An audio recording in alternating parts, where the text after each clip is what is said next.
in blood and bone, my power is undying.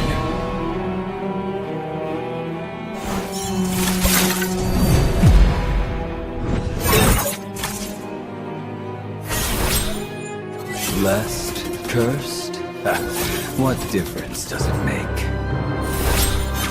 I walk a path few would dare follow. I am the harbinger of bone.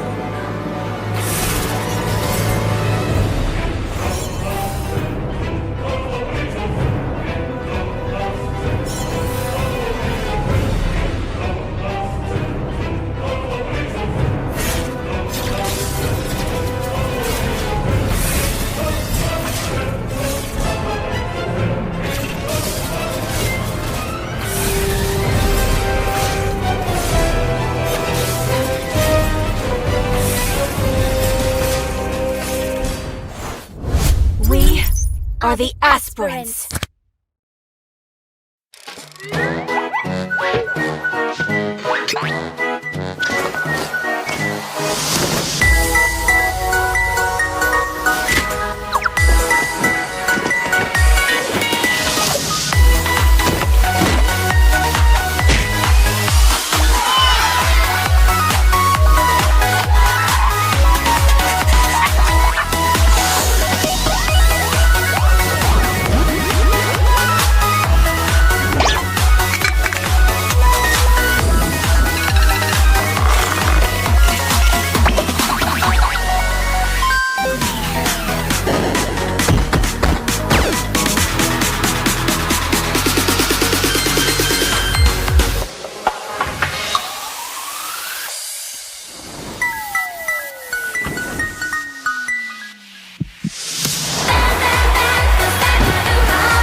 Carved in blood and bone, my power is undying.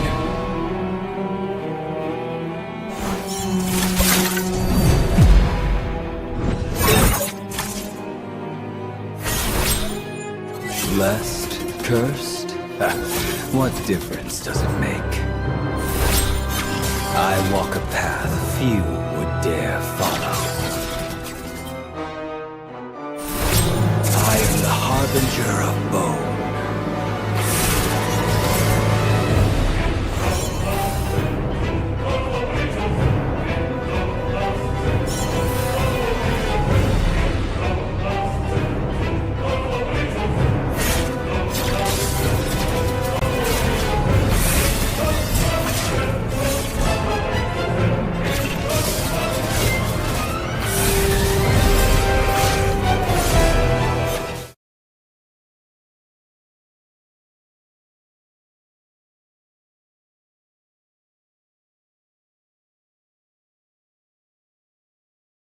Master Desk, it's me, Crucifix, and joining me, it's going to be Ithami. But before I give it to Ithami, the mic, of course, I have a little thing that I want to say. The first match is going to be between Mega Code Apricity versus Team Valoria Blades. Bro, I'm going to be honest with you. Mega Code is not fitting well with Apricity.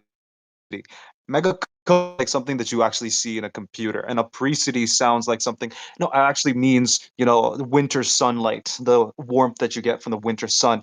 However, that does not match well with each other. Secondly, one more thing that I want to actually mention is the fact that Valoria Blades is like a very, very cool spin-off of the whole Valorian steel idea from Game of Thrones, the most hardest steel out there. Do you think which team do you think is going to stand a chance at winning the game? Mega Core Diversity, I most probably think I have seen them onto the tournament scene, onto a female tournament, of course, and they were quite the contenders. But the thing is, their lineup has kind of changed. So the question will be, will they be able to synergize like they were doing it previously? So, Valoria Blades, let's say I'm quite new with the team. Maybe I'm quite familiar with the names, but the team name is completely new for me. So, picking up the Fair. sides will be kind of difficult here, but still, Megaco Diversity, I think, in terms of a bit of a popularity, I think they have the upper hand because it is sponsored most probably by Megatron Esports, and they are quite known onto the Ooh. Northeast community. It was the male lineup as well. It was Megatron Esports. Megatron Lafukabi was also there, and here we are with a female lineup here. So they are quite the contenders. Yesterday itself, we did see some tough competitions coming up, as well as really good matchups as well. But for today, we will be here for the next 6 games, Crucifix. So it is going to be quite long of a night. Fair enough. But again, even though they're backed up by Megatron Esports, it does not rhyme. It does not sit well with me. The fact that Mega Code is like, and is like paired up with a Pre-City. Bro, this does not sound like something that you would actually see. It's like, a simulation of the warmth of the sun in the winter climate. It just does not make sense to me, at least. That's the only thing that actually hits my head. Again, to the side of Valorian Steel, I actually like the name Valoria Steel, Valoria Blades with a double Z. I think, it sounds kind of cool. Judging by that, I believe that Valoria Steel might actually, be more cooler. However, it all depends on what they pick and what they don't actually, want the enemies to pick, the bands. So we will be actually, deciding on who to actually support. Me, of course. I don't know about you, Atami, but I will definitely be supporting whoever based on their drafting, based on how they actually think about what they want to actually play or play against. So I believe that that's where I'll make my judgment. I agree with you, but as of right now, the initial judgment for me is I support Valoria Steel. That's kind of a cool name. Yeah, surely. And I think, in my opinion, like you have already said it out, you will be like supporting one of the teams with the drafts.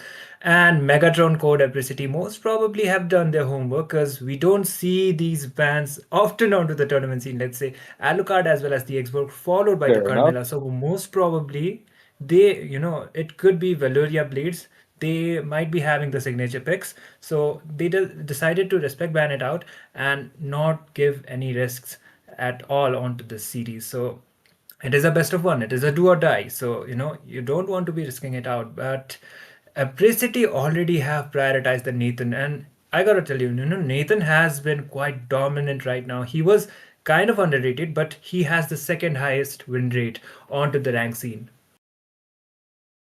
To be fair, he's actually done all, strong all. Just that people don't really notice him. Just like how people didn't notice the fact that Kadita got at slight buff in the movement speed, and apparently she's the best hero in the game. No, Yep. just that broken, but he played her again. Nathan, another hidden gem in the in the whole roster of Mobile Legends' heroes. But that's the thing. There's a lot of heroes that not many people think about. We've got right now Nathan getting picked on the the side of team MCA. Man, I'm gonna be surprised when I say this. Since the Nathan was picked, you can actually put your coins into picking the Granger, of course, because Nathan is a hero that actually prefers being in the linear side of things. Keeping that attack and return attack, hitting the enemies, allows you to actually stay in one position most of the time, of course. So Granger's gonna have that easy time trying to shoot his Rhapsodies. I Yep. see the fact that they actually picked the Lolita to counter that Nathan in certain aspects. Hmm.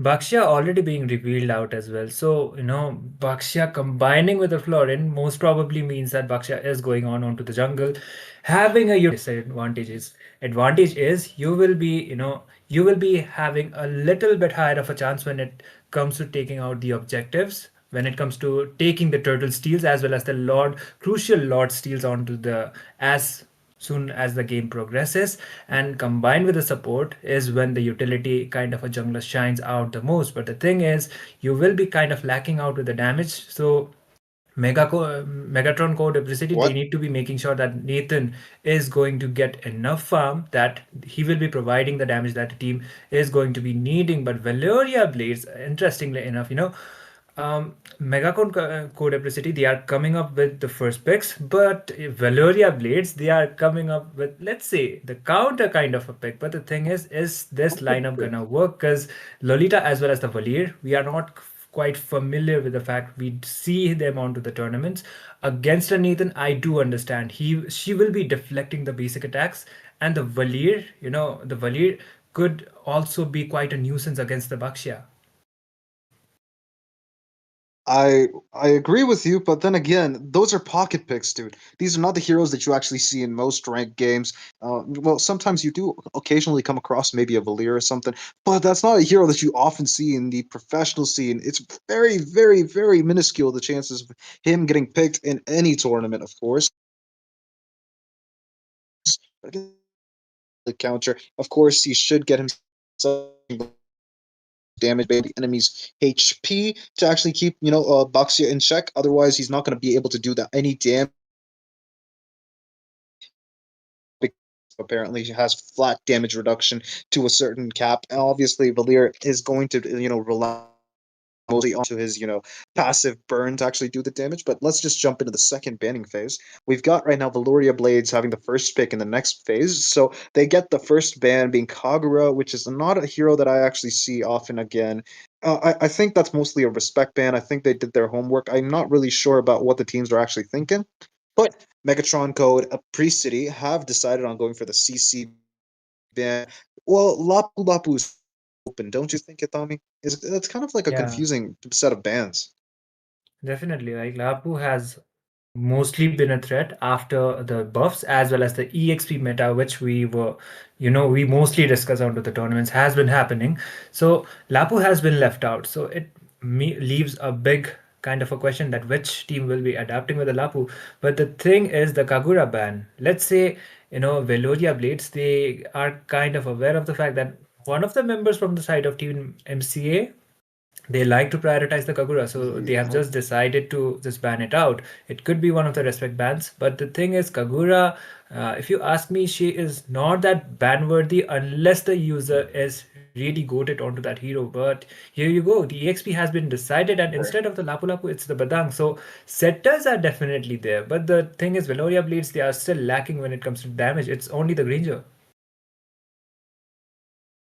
Oh, but look at that, the hero that I was afraid of the most, Yeah. MCA, going for that Lapu Lapu, dude. He's gonna have the damage reduction from his enhanced second skill, and also a ton of damage, so I think Valir is gonna be in trouble, even though he has the knockback. He's got his flames going, but Lapu Lapu's gonna be immune to that. But then again, we've got a long range from the side of Team MCA. They've got the Farsa locked in, and I think that's gonna be the most biggest problem, unless of course somebody can catch the Farsa, but then you'll have to expend resources on just catching that bird, and nobody really wants to actually do that. Nobody wants to waste their time chasing a bird in the middle of the map when Boxy is right up your door. But then again, Oh, Team Valoria Blades have decided on going for the Gushen.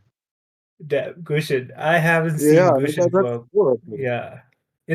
Mostly onto the ranks, at least, I see Gushen even getting prioritized onto the mid lane. So he has been buffed, I do understand, but onto a tournament, this is the first time. I guess I'm seeing a Gushen pick. But at the end of the day, it is the user as well as the comfort as well as the mastery also matters. So if it works, it works. So Gushen, if the user is actually knows like if he actually knows with the executions, then the thing is gonna work, but against a Florin, that is going to be kind of doubtful for me.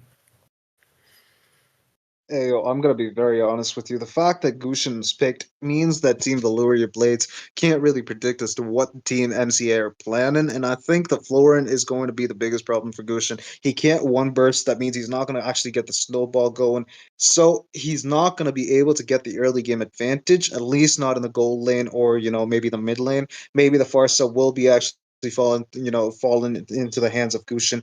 But one thing that I want to mention is the fact that Reaches the battlefield. Smash them! All troops deployed!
team hero has been slain.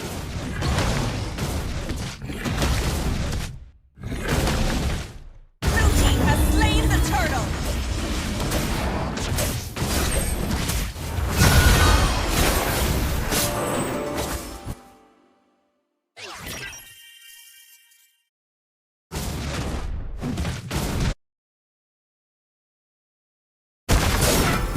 Red team hero has been slain.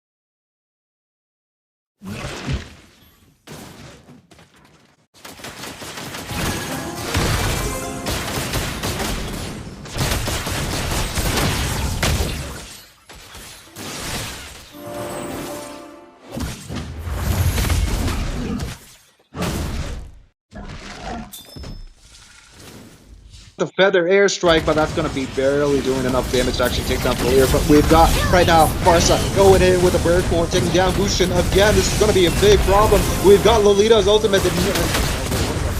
Never mind. We've got a ton of damage being dealt on the side of Team Valoria Blades. They're not able to sustain anything, and with the fact that they have a Florin, any damage from the side of Team MCA is going to be negated and completely returned as HP. We've got right now Gushin going to the top side. I think he's trying to go in for the Ethan, but he's going to use the entropy. He's got the first kill locked in, but he's not going to be able to get the kill because of the Florin's ultimate. That was absolutely crucial there. They've been losing up all the team fights. They do need 1 or 2 kills to actually set the record straight, but it's not happening, bro. With Tommy. Yeah, and the thing that Rushan, even if he tries to contest for the turtle, he is getting zoned out quite often. So Lolita frontline is not happening. There's the engage once again. Oh, we've got Lapu Lapu using Bravest Fighter trying to take down Zyria and Gushin, but he will get Zyria, and now we've got Samsung getting the kill on Gushin. We've got Nathan doing a lot of damage. Panda, though, he will get the kill on Shirozuma, and now we're actually trying to go get the Granger too. I think Vega is going to be in trouble. We've got Panda running at him. I think the Shield Boxia Shield Unity is going to actually stun him for enough to actually get the kill, but Box is going to fall down. We've got Vega getting the Sky Piercer, but I don't think that's actually necessary. You need to make sure you actually have enough damage, not the potential to do a kill, but look at the Bravest Fighter doing enough damage to actually keep Zyria in the backline to the tier 2. And we've got Badang's Fist Crack and Fist Break to actually create a wall, but then we've got, what is the ultimate name for, forget it. Airstrike, Airstrike. And that's going to be another airstrike to actually take down Badang. 3 of them in a row, Badang's not going to actually survive that. Yep, a good pick for the side of Team NCA once again. There's the engage. Lapu just goes back, and I think the goal lead, it has already been extended to over 60, so it is going to be extending more to the fact, even though Granger is kind of, he is not that far compared to the Nathan, but the thing is, the team is quite far when it comes to the objectives. 2 turtles already being secured for the side of Team MCA, and there is no other contention coming around. And Feather Strike once again onto the Valir, uses the flame shot, but still he goes back onto the process, and looks like the Farsa, she is onto a bad position, and she might be taken down this time. And there goes Sung. Luminon Blast comes up, and there is another engage coming around. Repsonata has to move out as well, but still the Baksha might just go in, and there's the burn damage coming around. Zyria will be falling onto the process. That will be a 1-for-1 actually for both of the sides, but Gushin might be trying to find more. I think it's going to be possible, but Gushin's going to use... Oh, the flicker keeps him alive. Lapu Gummy Worm is too gummy, and he will not be able to... Okay, look at that. We've got Panda getting taken out by Fist Crack and Fist Break, and we've got Granger having the Sky Piercer on and allowing himself to get the kills. But look at that. The Feather Airstrike is going to try finding his way to actually get the kill on Granger, but he sidesteps, but he will be taken out. We've got Badang also getting taken out by Entropy and all the damage that Nathan is going to deal, and we've also got, right now, Gushin falling down. I think the idea of 2 Sky Piercers is bad, but Vega and Gushin are trying to really really hard. They're trying too hard, but look at that. I think Farsa's going for another feather airstrike, but has it on cooldown. I don't think it's actually going to be possible. Nathan now engaging in the turtle. I think that's actually good. Valid. Yep, definitely, and that will be another uncontested turtle for the side of Team MCA, and they just got hold on to another objective. One thing I actually did notice is Farsa went for the feather airstrike. There's engage. Oh, Numenon Blast was stunned, but then it's look at the crack. Break that. Do enough, but look at that. We've got Shield Unity stopping Gusion and distracting down, but look at the feather airstrike with the enhanced burst kill from Lapu Lapu doing enough to actually take down that beautiful kill on the mid side. But look at that top side. We've got tier 1 getting taken down for the side of Team MCA, but that's not going to be a problem. We've got them taking down the mid tier 1, and I think Nathan wants to actually take down the tier 2. Yeah, he most probably will be able to do so. And look at the goal lead from the region already. That is going to be another tier getting secured. And looks like Ranger onto a bad position will be just going back. And yeah, that is the safer call. But there's the feather airstrike being used around onto the Ranger once again. But the damage will still not be enough. You know, one fact is the Farsa, after the 6 kills, she got the Sky Piercer, so she does have 10 stacks onto it, as well as she is Fed Cushion is just waiting around. Oh, but there's a heal. Will be saving the Farsa just right on time, and there's the engage from the Bastia as well. Lapu Lapu will be going in with the bravest fighter. There is the engage from Gummy might be going in. The Luminon Blast has been used out, but still the Feather Strike will be coming around, and that will be a killing spree for the Farsa, and it will be a 1-for-0 trade, but a good trade. Zydia just falls down. That means the frontliner has been taken down, and looks like Team MCA slowly but surely they are extending the lead. True, I completely agree with you, but look at that. Nathan's actually using the entropy prematurely, actually keeping himself safe. I don't think that's actually a bad idea. But look at that, Dushin is trying to use that Rescendance, trying to get the kills. Oh, the flicker is actually gonna, it's not gonna actually be the one that saved him. It's going to be that beautiful ultimate from Florin, but Gushin is also gonna stay alive. But look at that, Farsa is very confident, isn't she? She's flying in front of the enemies. Yep, right in front of the enemies. And the heal from the Florin as well. Once again, it will be the uncontested objective. The first lot going around for the side of Team MCA. Looks like there might be some contestants. The idea was trying to get out some visions, but that will not be enough. The first lot goes for the side of Team MCA, and look at the cool lead. It's already 7k. Oh, look at that. And it is still extending to the fact that, you know, if another team fight comes up, oh my goodness, look at the Farsa's damage. Dude, at this point of the game, she's got 8 kills and 2 assists. She is going to have enough farm to actually do it. Okay, look at that. The flicker is being baited out just by the bravest fighter. Very smart. That was absolutely good thinking from the side of Team MCA, honestly. Well, then again, we've got a little bit of a problem. I think that the side of Team Valuria Blades have the Granger who is, on a 3-2-0. I think he's actually still doing enough to actually keep himself alive. However, we've got a little bit of a problem. The Lord's marching in, but it's not a big problem. All 3 of Holy Blasts being taken out. And that's a flicker to the feather airstrike. Continue, we extend the range, of course, but it's not going to actually lead to anything. There's not going to be any kills. Yeah, and the damage is absolutely massive as well, but still the contention as well as the follow-up was not there from the side of a team. So it will be the Lord getting down, but still they, for the Lord they got some towers, but still the inhibitors are standing for the side of Team Valuria Blades. And one thing you did mention is out the Granger. Maybe if somewhere around, there's a question with the engage, tries to go in with the combo, but there is the heal as well as the follow-up from the Farsa. It will be a mega kill for some, and looks like they will be trying to dive in once again, but the Nathan is quite low. There's the Red Sonata gets the kill onto the Nathan, but the follow-up has been coming around from the side of Team MCA. Granger just goes back, and Bastia needs to go back as well. Okay, I do think most probably the Florence should be onto the favor, right? Yeah, she was onto the favor. I most probably thought that the conceal was used out, but it was not the case.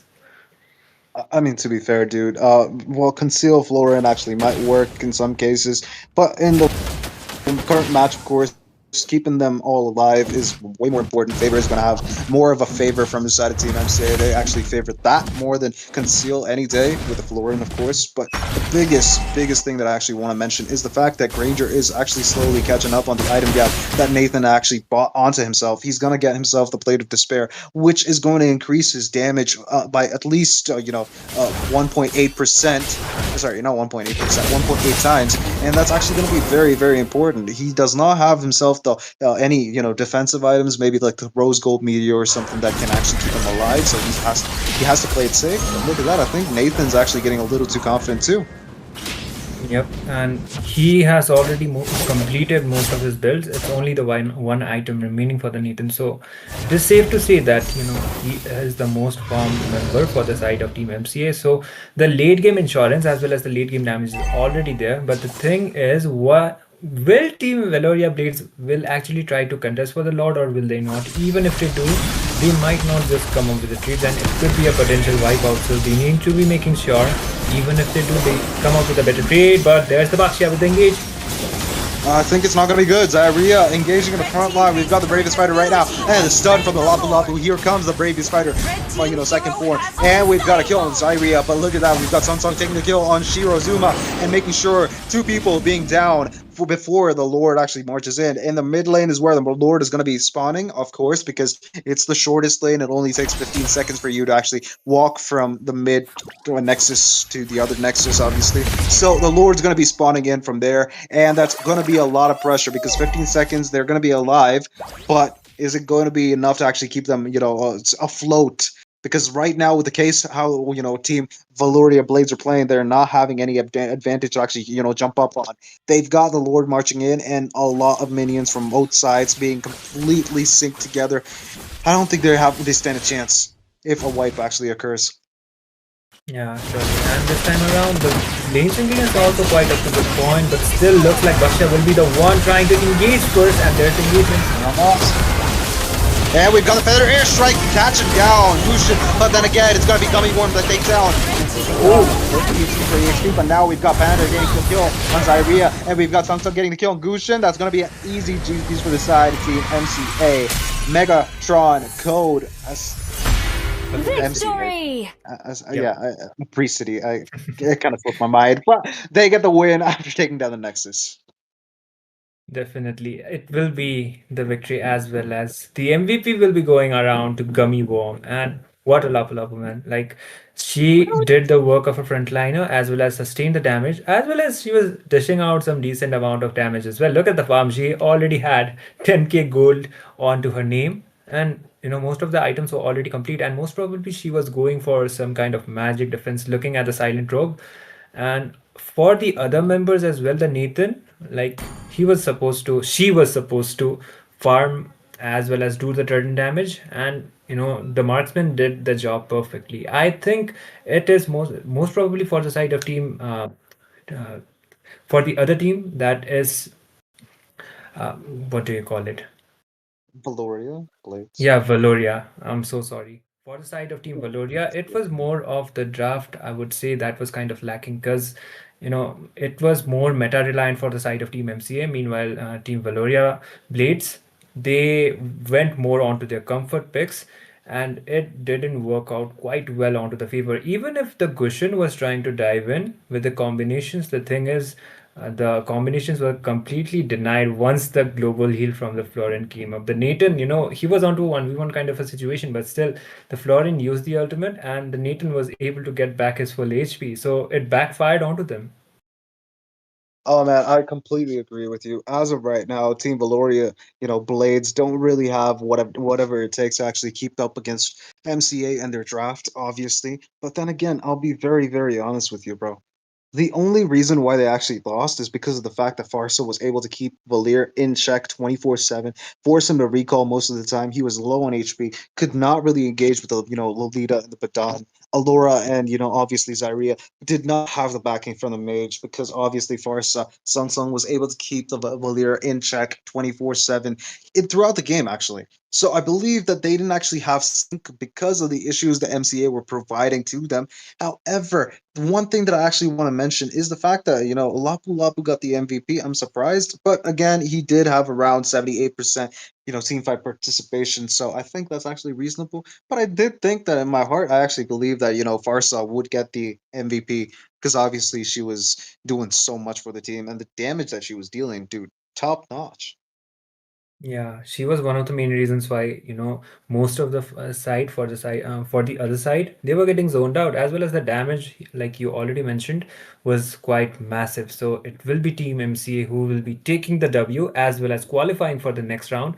Meanwhile, Valoria Blades, I'm so sorry, Valoria Blades will be the one who will be eliminated. So that is going to be it for the first match. We will be back with the second one. Crucifix, anything else you want to say? Stay hydrated. Make sure you actually stay tuned for the next game because it's going to be even more exciting.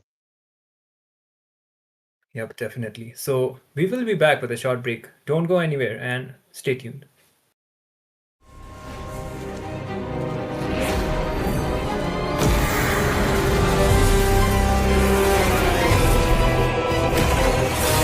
Carved in blood and bone, my power is undying.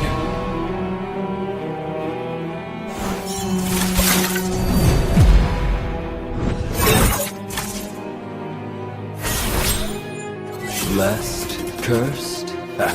What difference does it make? I walk a path few would dare follow. I am the harbinger of bone.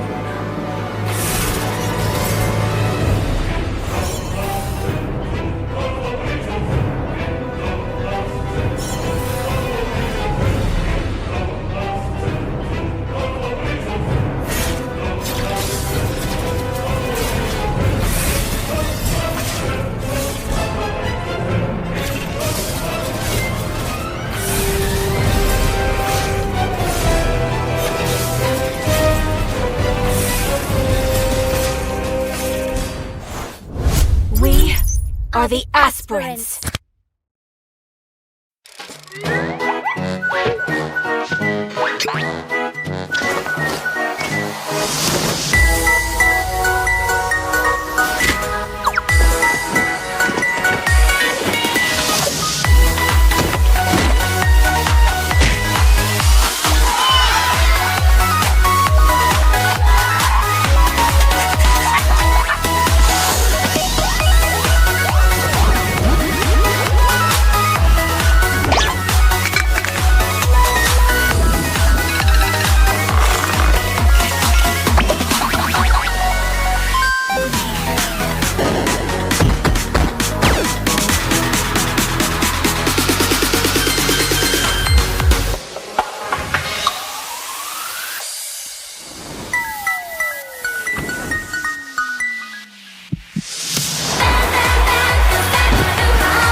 Carved in blood and bone, my power is undying.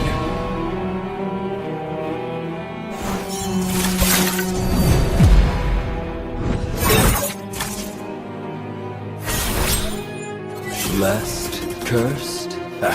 What difference does it make? I walk a path few would dare follow. I am the harbinger of bone.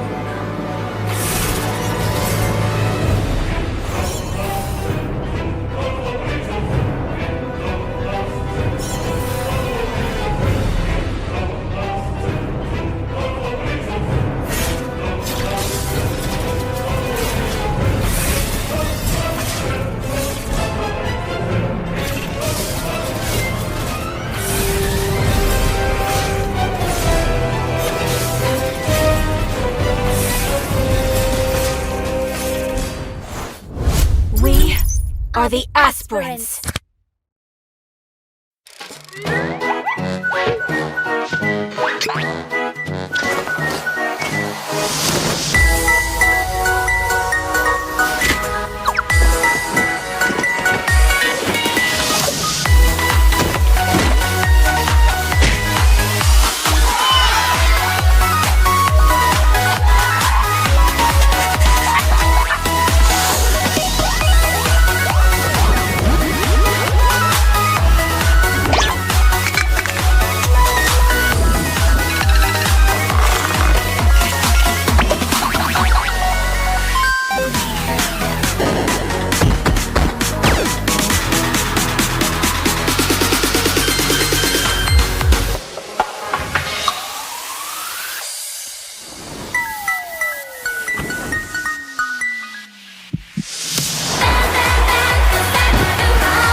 Carved in blood and bone, my power is undying.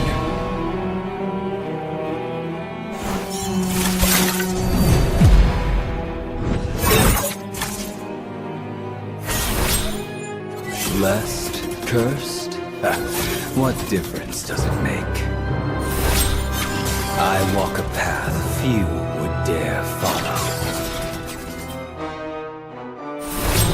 I am the harbinger of bone.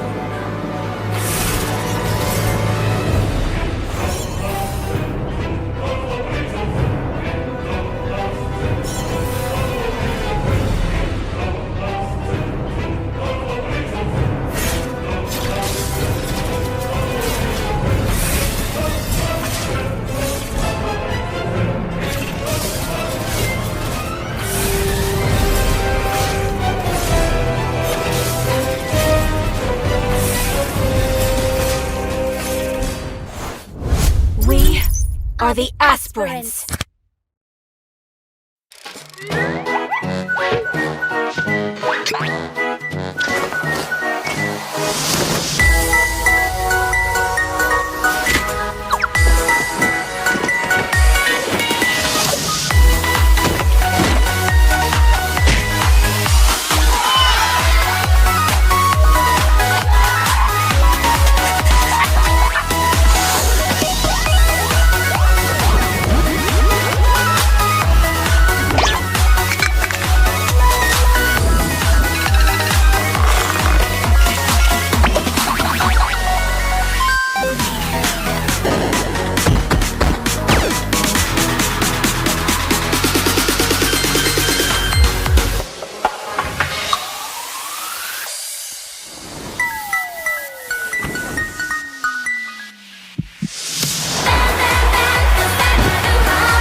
Carved in blood and bone, my power is undying.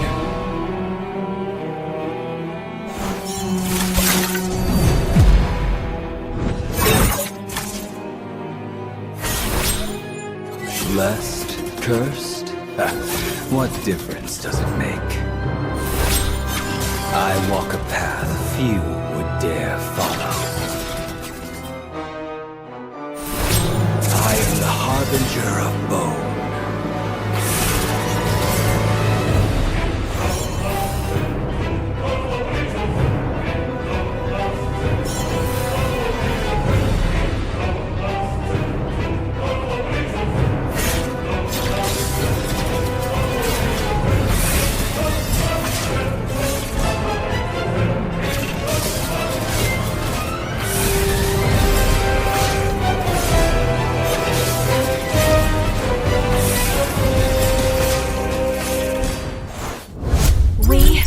are the aspirants.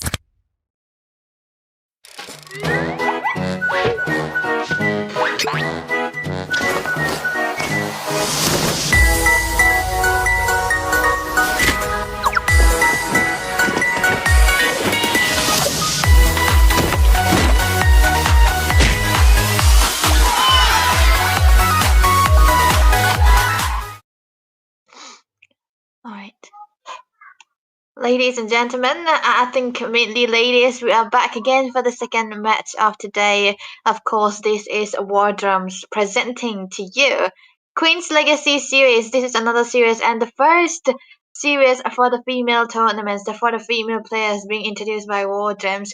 We're gonna be having another set of best of one series yet again. It's direct knocked out, of course, no second chances.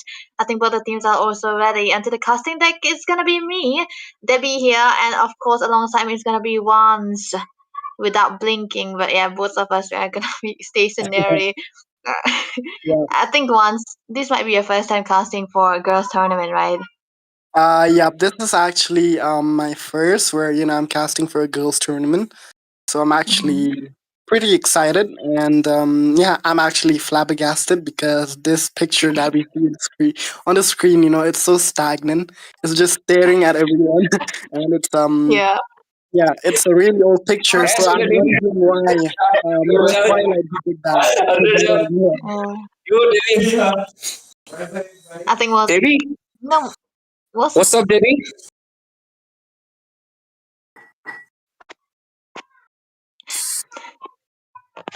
well, most of the time I'm not, used to any kind of unmoving picture of us, especially in war Germans. But yeah, Yeah, I'm excited now that we are gonna be bringing two teams that have the full potential to try to go for the next rounds as well. A well-known team, Tosca Divas. They have always been out there, even with the change up into the lineups. They have been one of the top female players together in one squad and able to bring onto the table what they can show us as well. But onto the other side as well, we're gonna be seeing a newly made team. Dekona guys. It's not what I'm saying, it's a squad name. Their squad name is literally Dekona guys. So you have to watch. They are forcing you guys to watch. So I'm pretty sure you guys are exactly. very interested. But mind you, again, this is best of one series, and of course, it's a direct elimination. We could see that the first game was pure dominance. The draft were there. It was important for both of the teams to have that good draft too. And most of the time, I've always said that. But macro is one of the most important factor for the girls team. So let's see what the draft is gonna be looking like because the Kona guys will be having the first pick and Tosca Divas will be having the second pick.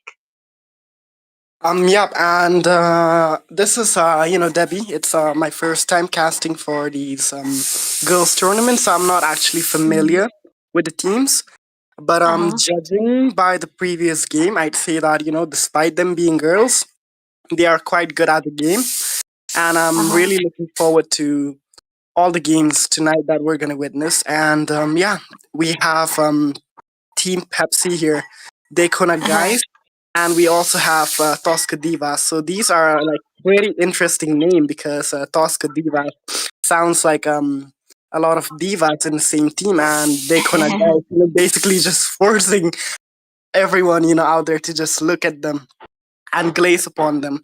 But yeah, that will go on. But yeah, we need to talk about the draft because Debbie, if you take a look at the draft, we are seeing pretty interesting bands coming from the side of Dekona guys. They are coming up with a Yeah. dog band as well as a Kadita band. So I'd say this is a pretty solid band. What do you think? I think it is a solid van. You've got to remove the Bane, not just for the other sides. It can be for the both side. You have to remove the Bane and also the Angela as well, and of course Grok, Kadita, a CC, a very very solid choice of bands coming through for the side of Dekona guys. They have their set straight. They know what their combination is gonna be looking like, and these heroes that they have been banning are such a good distractor. The burst, the displacement, the re-engager coming from these three heroes, it's definitely on point that they have to ban away. But Tosca Divas, of course, they know what they are doing right now. Angela, Bane, gone. Bane first pick is a thing now, and it's also a flex, dare I say. And now it's gonna be here taken away. But you know what? Once I think you'll not be familiar, but Xborg is one of the most popular jungle amongst the girls tournament, so Yep, they yep. removed that as well. Yeah, actually, I do watch a few girls' tournament, and I Uh-huh. definitely say that the girls they love playing utility and fight the junglers. And Yeah. Xbox is definitely the favorite. But yeah, Debbie, look at this. The first pick coming up from the side of Dekona, guys. It is a Lapu Lapu. Oh my gosh, it is a Oh, blessing to my eyes to yeah. see girls, play these kind of heroes because usually in normal rank matches, girls what they play it's usually an Angela, a Nana, or some kind of a mage. But Mhm. here we're witnessing girls going for heroes like Lapu Lapu, Fredrin, Xborg, Bane, and so on. So this is a really I'd say like something which it's surprising me. So yeah, but yeah, talking about the draft coming up from the side of Tosca Divas, look at them. They're coming up with a really solid draft as well. They're picking up the Lunox for the high burst against tanky heroes, and as well as the Esmeralda. I'm not really sure where the Esmeralda will be placed right now because she is a very versatile hero. She can be played as a jungler or an EXP. Might as well be a roamer, but I don't think that they're gonna play her as a roamer because she does not have that kit that can provide a set or a constant crowd control for the team. So that is definitely gonna be onto the EXP or the jungle. But yeah, so far looking at the draft, I'd say that this is a pretty solid draft coming up from both sides of the team. And yeah, just look at that, Debbie. Followed up by the Lapu Lapu, we are getting a Hylos and a Farsa pick from the side of Dekona, guys. Daycona guys. Okay. This is so solid that I'm pretty sure that Daycona guys are knowing what else, they know what they are doing right now. But Toscativas as well. Look, three magic already. Three magic, and now this is actually gonna be important that they put a physical into the jungle, right? So it's no flex still. The Esmeralda supposed it can, like you said, it can also go into the jungle, so that's kind of a bit of a flex. But against the Lapu Lapu, Esmeralda is the safest choice, so I think I can put my bet that it can go into the XP side. So the Lunox is gonna go mid, and Nathan already going into the gold lane. That's a no-brainer. But Tosca Divas here, they have to take away the Irisdel because, of course, with the range that she have, it's very highly likely that she'll be able to counter it out any laner quite a lot. But you know what, the Kona guys, they have a lot of peel, a lot of damage, and looking at the setups that they made so far, it is safe to say that they might eventually be able to go for the assassin jungle, but it will be still worth it if they do. Yup, and yeah, Debbie, talking about Tosca Divas, they have a pretty good draft here, I'd say, because there is a lineup, that is pretty tanky from the side of Daycona guys. They have the Hylas, one of the tankiest tank in the game, as well as Lapu Lapu, a very sustainable high burst fighter. So the Lunox, with her kit, being able to shift between the light and dark form, for offense and defense, I'd say that the Lunox here, I think she can do a very good job at, bursting down these heroes. And the fact that they have an Esmeralda, I'm not really sure how many of you are aware of the Esmeralda, but most of you consider her as a tank or a tank slash mage that deals magic damage, but in fact Esmeralda is a kind of a hero that deals both magic and physical damage, and the damage scale, the scaling of her magic or physical damage, it is based upon the enemy's defense. So let's say that the enemies, they have a very high physical defense, so most of Esmeralda damage is going to turn into magic, and it goes vice versa. If the enemies, they have high magic defense, her damage mostly it converts into physical. So I'd say that the Esmeralda is a Yeah. pretty unique hero when it comes to that kind of a kit that she has. Mm. Very good at that too. And I think looking at the band so far for both sides, they do understand that the Zungles are yet to be picked away. Tuscadivas, like mentioned, the Esmeralda is still a flex, so they cannot really risk it out. The Kona guys have to remove the Basha and the Yishin all together. Look at that! The lineup was looking good for the Hayabusa, especially, the assassins. Now it is there. So this is a very great combination. Hayabusa appearing. My goodness, I love this Hayabusa here.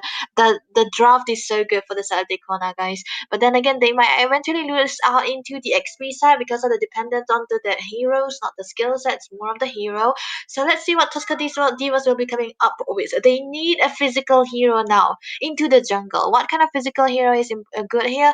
Maybe the Fredrin. If they can play the Fanny, it's gonna be legit one of the best choices. It can go toe to toe with the Yeah, Hayabusa too. And the Farsa is definitely gonna be struggling, and there's no way that the Kona guys will be able to stop the Fanny from washing around. But no, because they want to fight their jungle. wow. Definitely important.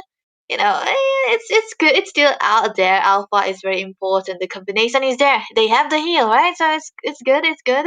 But yeah, Hayabusa actually might have to be struggling just a little bit in here into the jungle because the Alpha always does have a greater clearance than the Hayabusa. But Hayabusa is important here because he can be the one that can dive into the backline, especially the Natan. Indeed. And yeah, talking about the Hayabusa, I actually did not see the Hayabusa. It was an out of pocket pick for me because, it is a girls' tournament. But yeah, I am just appreciating these queens out there, showcasing women's power. So, we are not just one trick mage players. We can play assassin. We have, the ability to play assassins as well. And this is what they are showcasing here. They're showing us picks like Hayabusa. I can't even express in my heart, how content it makes me feel like to see girls come up with this kind of picks, especially the assassins, because we usually do not get to witness this. But yeah, talking about the Hayabusa Dotelli on the Hayabusa, she will have a little bit of a hard time, especially in the early game, because the damage will not be much. And the only hero I feel like, Telly can target here is going to be the Nathan. And after the Lunox, Five she can seconds easily till the escape enemy with the reaches Light the Storm ultimate. battlefield. Smash So them! Telly's main All target would troops definitely be the deployed. Nathan. Definitely. Nathan have to be very careful. In this case, it's Miss Peach. So let's see what the players are gonna be looking like because here we are, ladies and gentlemen, into the land of Dawn. The lineups are set in Decona. Guys will be going against Tusca Divas, but a good combination coming through into the mid as well as the XP side too. All of the places are looking so fine and dandy, but into the starting point. What do you think have the better control onto the map? I feel like, in my personal opinion, I'd say that Tosca Divas, they have a really good draft, considering the fact that they have a lot of damage, as well as a hero like Nathan, that Uh-huh. scales really well in the late game and has the potential to carry the team. And as for the Clin is basically a basic burst marksman that can easily be countered Uh-huh. with, defense items such as the anti-cuirass and the twilight armor. So I feel like the consistent damage is going to be more overwhelming in the late game compared to the burst damage of Clint's.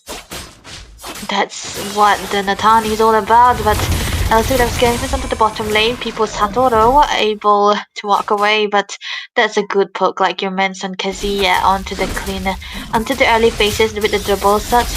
She's gonna be able to win onto the lane, but yeah, the late game is what they have to be very, very careful about. Looking at the rotation so far, I think the turtle is gonna be up soon, and Piku, I think she's around the vicinity. I mean, Debbie, talking about pace of the game, we are already seeing the first turtle of the game spawning in about 2 seconds. And both sides are preparing for a turtle fight. Look at our Alpha, the little Piku, already going in with the Spear of Alpha and trying to, chunk down the HP of that turtle and bring it towards their side. But it seems like even Dekona guys are ready to contest for this turtle here. Yeah, looking at the zone coming through from the side of Zera. Oh, there's gonna be a shadow coming through quickly. with that steal and the feather attack being used again. A lot of damage coming through from Mouse. Is trying to go chase onto the backlines. Melon trying to go for the British fighter, but he'll not be able to get anything out of it. But that's gonna be a good steal. They know that Piku does not have the Spear of the Alpha, and they will be able to win out with their retribution. Telly, my goodness, that was My one goodness, good move. Ellie, that was so good. I really love the fact that she used the quad shadow so precisely, so accurately, just to steal the turtle right in time from the nose of Piku. And Piku, I feel like she should have saved that Spear of Alpha, and that caused her the turtle. But yeah, I am just still, wonderstruck and flabbergasted at the draft, and I would really love to see how Piku, Telly, she's gonna execute the Hayabusa here. But yeah, it's so far so good.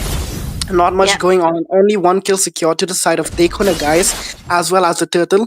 Slowly but gradually, Dekona guys are building up the goal, as well as the pressure onto the side of Tosca Divas.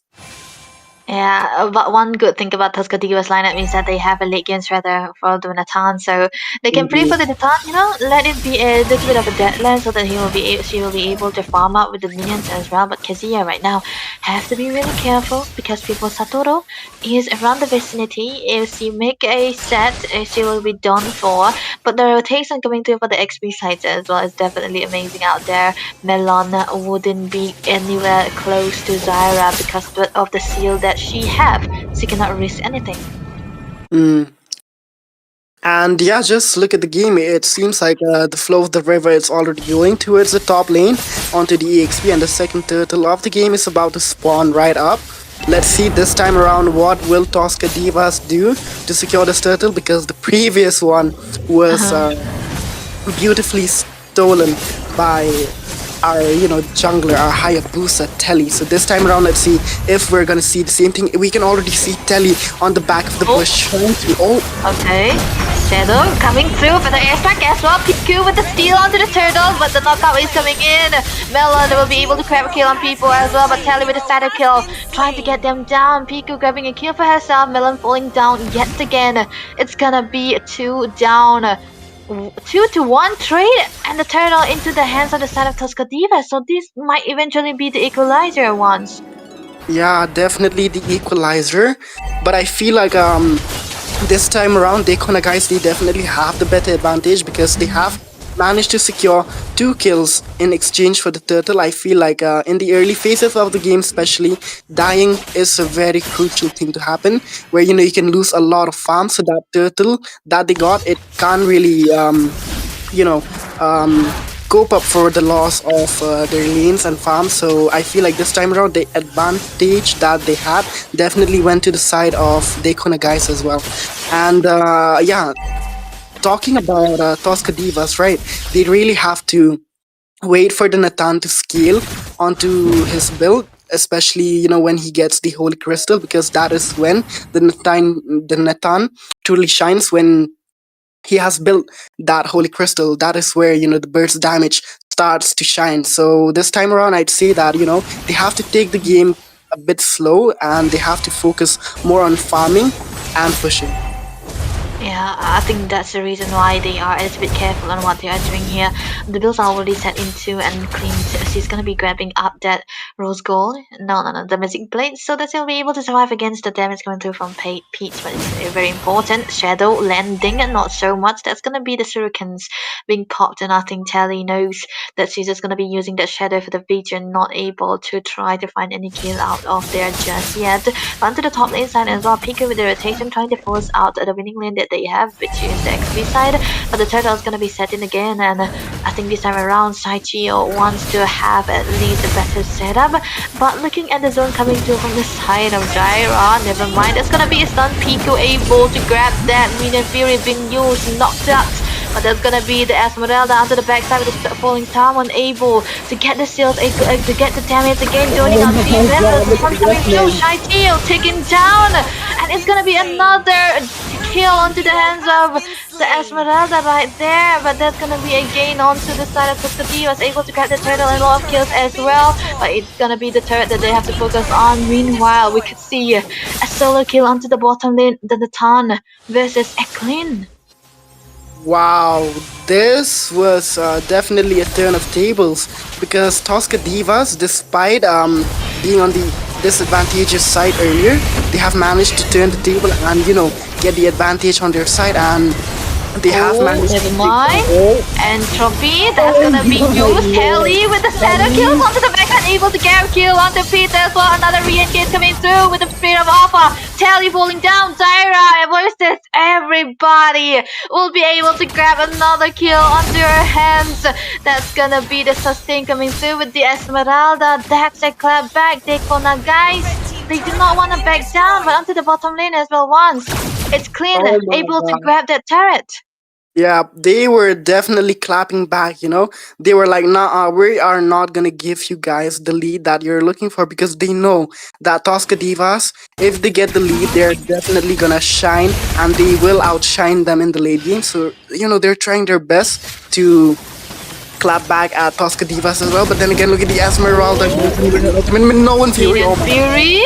Okay, that's gonna be another one. Kazuya, oh, the Mystic Blade already popped. That's gonna be one turret down onto the hands of Tosca Divas as well. Dekona, guys, losing out to the mid lane. There's gonna be a lot of jungle being opened there. But the Lapu Lapu, I think that's gonna be the Spirit of Alpha onto Milan. But he does have the ways to survive, so not much of an engage coming through. But the Lord is already up, and I think it's very, very safe for Tosca Divas to try to grab this as fast as possible. Tosca Divas. I feel like Tosca Divas are actually doing really good. Despite losing in the early phases of the game, they have managed to catch up. And if you take a look at the goal actually, they are on the lead. They have built up around 1.5k goal against Ikuna guys. So they are on the lead when it comes to the goal as well as the objectives because they have managed to take down two turrets, one from the top and one from the bottom. But then again, look at Esme being such a menace on the Lapu Lapu, just poking around, chunking down the HP bits by bits and preparing to take the Lord because we can already see the side of Tosca Divas. They're kind of aligning onto the bot lane and they're probably gonna stir up a lot fight here. I think I kind of like the way the playstyle of Terry is coming through here, but a very good position coming in from Shy T right there onto that Hylos does have the glorious pathway, so she's kind of stopping the teams of Tosca Divas to try to not take any, not any, but it's not to let them take the Lord.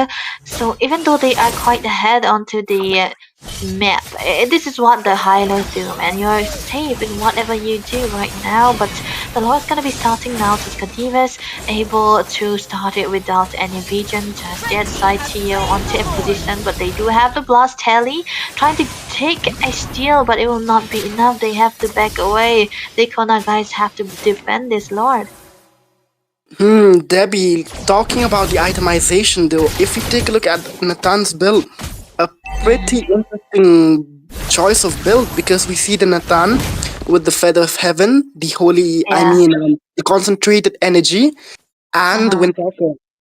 I feel like the Nathan should go for the classic build, where she builds. But yeah, talking about that, look at the team fight here. Oh my lord. Oh man, that's not gonna be enough, man, because of the blast being built upon. But hey, another engage coming in as well. The Lord is up, but if there is right now, able to zone out a lot of them. But that's gonna be the taunt coming thing with the heals as well. A lot is happening, but Amy will be able to grab a kill on Shine with the Sky Pacer as well onto the backline. There's Syra versus everybody going in again with the Shadows landing. Will not be enough. Does not really have the shadow kills. The Retributor being used as well, but that's gonna be the one turret falling down, and the Inhibitor, the Holy Blessing, also gone with just one fight. Oh my gosh, Tosca Divas. These Divas, they are so bloodthirsty. They're going on absolute massacre against Dekona guys. They're just not giving Dekona guys any kind of breather this time around. Despite the kills being on par as well as the goal, not much of a goal difference, merely around 3k. the pressure that they're keeping on Dakona guys is actually absurd. And they're just not letting the Klin especially shine as a marksman. Yeah. The Klin is being put on such a chokehold where he can't actually dish out the damage with the quick draw as he should. But yeah, definitely I'd say that Tosca Divas, they're doing a pretty good job at holding their lanes, and as well as their micro and macro, especially their macro in team fights. The execution, it is so wonderful, so flawless. But yeah, the thing that caught me off guard was actually the build on Peach. Peach is not going for the classic Nathan build. She's not going for the Yeah. Stallion side and rushing for the Holy Crystal. Instead, she's tweaking the build a bit, and she's going for the Windtalker, the Concentrated Energy, the Feather of Heaven. This time around, I feel like she might go for the Holy Crystal anytime soon. I feel like she should definitely focus on the Holy Crystal as soon as possible, because when she completes that Holy Crystal, it is gonna be so easy for them to win the team fight, because the damage that's gonna being dished out from Peach alone, it is gonna be so overwhelming for Dakona guys to absorb that. I think that this is also the reason why they keep on taking the fights, because if they do, the damage coming through from Peach is already so good with the attack speed that she have, and I think Windtalker also deals the magic damage, so it's gonna be a-okay, but that's gonna be a shadow landing. The brilliance already popped away. Tally, man, so accurate onto those shadows. But one thing I will really like to mention is that Tyra is so good onto this Esmeralda. Look at the zone coming through from people right there. They are trying to start for the Lord, so there's no way the Kona guys will be able to enter this wall. The wall being Jaira onto this Esmeralda, and I don't think Melon is enough to be the one who dives into the backlines of those Kadivas. That's gonna be an engaged minion rage being used upon 2 members knocked away. Mao into the backlines, happens to go away. That's gonna be the damage again. Pico able to grab that Lord onto the backside. That's gonna be the Zyra trying to go in. The shadow kill being used, but the heal is out there. It's gonna be a re-engage with the Spear of Alpha. Amy able to grab that kill onto Tally. The Lord goes down onto the hands of Tosca Divas. It's marching into the mid lane. This can be a potential and coming through for the side of Tosca Divas. Nathan doing a great job to the bottom side, trying to take down at least one tower. That's gonna be Tyra going in again with the John. There's a Esmeralda. It's not gonna be dying anytime soon. Spear of Alpha being connected again. Gold has been used too. Barca with the Joan, but that's gonna be the brilliance into the entering coming through for the side of Lunos, but that's gonna be interrupted. Use a Peach with the damage coming in with the attack speed, and the base is completely wide open. There's no way the Kona guys will have to stand their own ground. They need to defend this, and with the discipline Tosca Divas, they backed away. Oh my gosh. Oh my lord. Look at Telly. Never mind. He's Tyler going kills for the Terry. kill. Wow, what is that? That's gonna be the only threat that they find, but dang, it was good. Yeah, that was definitely good. At least, Telly, she got something out of that fight. Despite them losing the inhibitor, she did manage to trade off the alpha for that. But I definitely have to say that Zyra on that Esme, Yeah. she's doing such an absolute job for the side of Tosca Divas, because she's being such a huge sandbag for the team. She's always in the front alongside Satoru, and these two together, they're just being such a good punching bag for the team. They're absorbing so much damage, while from the Oh. backline, Peach, yeah, she's just dealing so much damage as well. But yeah, talking about the pace of the game right now, it's looking very dire for Dakona guys, because they have lost so many objectives. Only 2 inhibitors are standing from the top and the bot, and the mid is wide open. So if they lose another lot, that might be the potential end of the game. So they have to be very, very careful, and they just have to mark the crucial members from the side of Tosca Divas, because this time around I feel like the main members that is a big hindrance for the side of Dakona guys, it is definitely Peach and Amy. So these two are the main damage dealers, so they have to focus on these two and take them down, because if these two are out of the team fight, it is gonna be smooth like butter for Dakona guys. Yeah. Smooth operator, man. But nevertheless, I think Tuscadillas are actually playing it very, very slow at this point because the lore is what they're going to be waiting for. And like you mentioned, Jaira has been doing an amazing job with the jumps, and now she is here yet again. Mao might be in trouble. Does have the wings, Oh fire wings, my. yeah. She will have to walk away, but that's one soul female joining away 5 of the side of Dakona, guys. And I think Sally, she will have to use out the shadow kill in order to survive. That's gonna be a free lord already taken by the side of Tuscadivas, and it's a bad for Dakona, guys. One. Yeah, they kind of guys, they are in such a dire situation where they can't really do much, and they just have to defend. But this time Yeah. around, I feel like if they can maintain the pace of the game, and they manage to catch the key members, especially Telly, because Telly, if she can go for the Nathan with the quad shadow and the ultimate, can single-handedly catch her, because there's no win of nature on Peach. So Peach, you have to be careful of Telly as well. And Telly, I feel like she is doing a splendid job on the Hayabusa, trying her best. Yeah. But as an assassin, there's not much that you can do in the late game, especially. So, oh my God, look at Zyra. She walks right through the right into the team. Satoru with the minions here, we're able to knock 3 of the members down, but the shadow kill will be popped as well. Telly trying to go in, the brilliance also being popped too. The lore still out there, heavily available. It's not going to be long enough, but Dakona guys will be able to get there. But the turret is onto the Fergus, and that's going to be Oh my Lord. side of Dakona guys. Tuscadivas with the turn, and they will be able to grab this best of 1 series KO for Dakona guys. Oh my God, Debbie. This game was absolutely stunning, I'd say, because because the game itself, the pace of the game was so quick. Um, Yeah.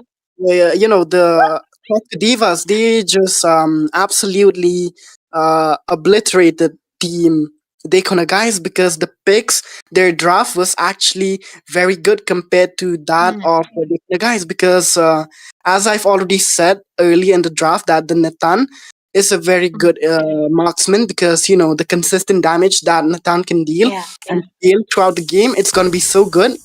And as for the Clint can't really do much, because the Clint can be countered easily. The damage, of course, it is a burst marksman, can deal a lot of burst damage, but the consistent damage is what they were lacking. They had an Esme, they had they had the Minotaur as well as the Alpha, and burst cannot deal consistent damage to melt down these 3 front lines, and that was what they were lacking. They were lacking a marksman that could shred down these 3 tanks. Yeah. Alpha, definitely a fighter, but playing the role of a tank as well, going for 1 offensive and the rest just tank items. So I'd say that that is where the problem lied in the draft of Dakona guys, because they did not have consistent damage, as well as heroes that can provide a open space for the marksman to freely move around and deal damage, as well as the mage, because their mage was a Farsa, great burst, great zoning capabilities when it comes to objectives, fight in the Lord and Turtle. But with heroes like a Minotaur, it's very hard to utilize the Farsa's true potential, because the Minotaur, it can come in anytime and just knock you up and cancel your ultimate as well. Yeah, that's exactly what we saw. Ah, man, Jaira versus everybody was a fitting IGN for her.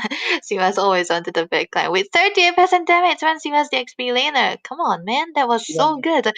But yeah, I know. I think for the Kona guys, Telly was so amazing, man. The Hayabusa was one of the best Hayabusa I've ever seen.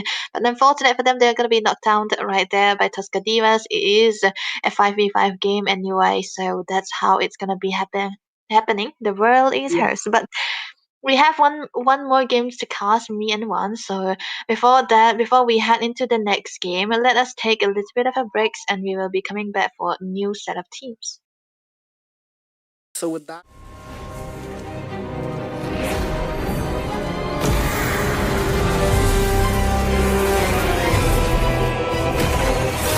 Carved in blood and bone, my power is undying.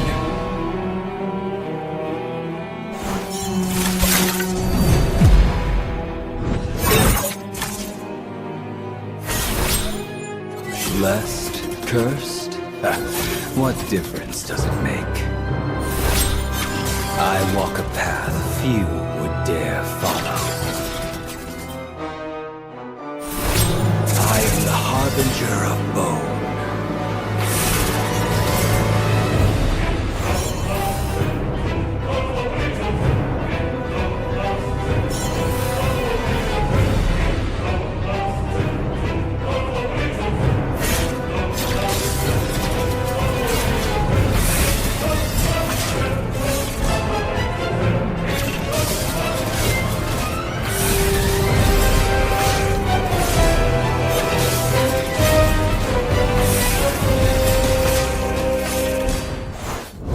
We are the aspirants.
Carved in blood and bone, my power is undying.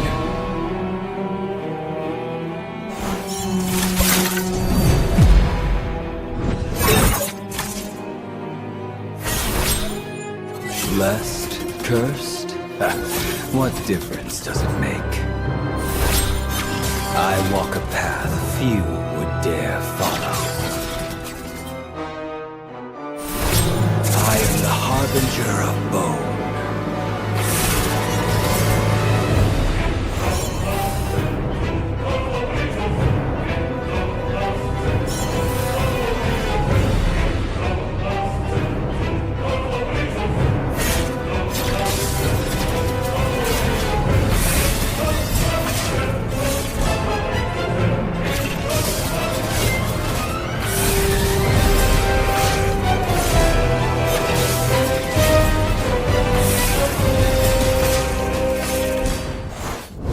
We are the aspirants.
Carved in blood and bone, my power is undying.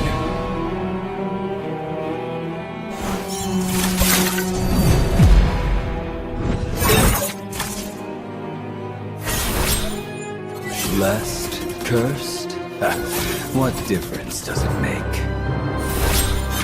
I walk a path few would dare follow. I am the harbinger of bone.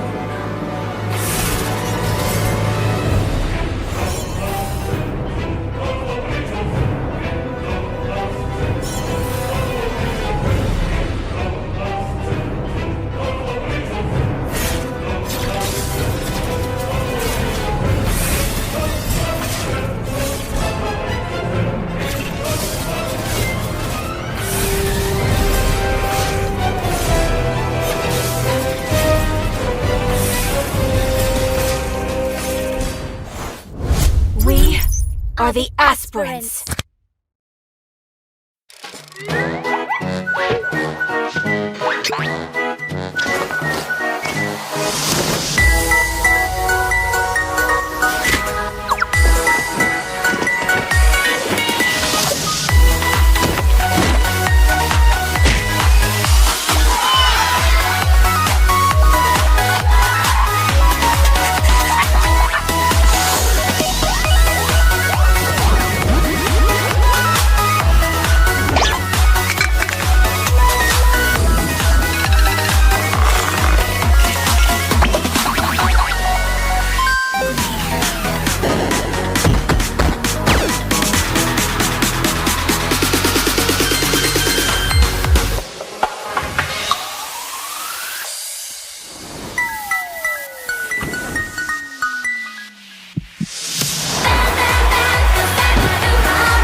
Carved in blood and bone, my power is undying.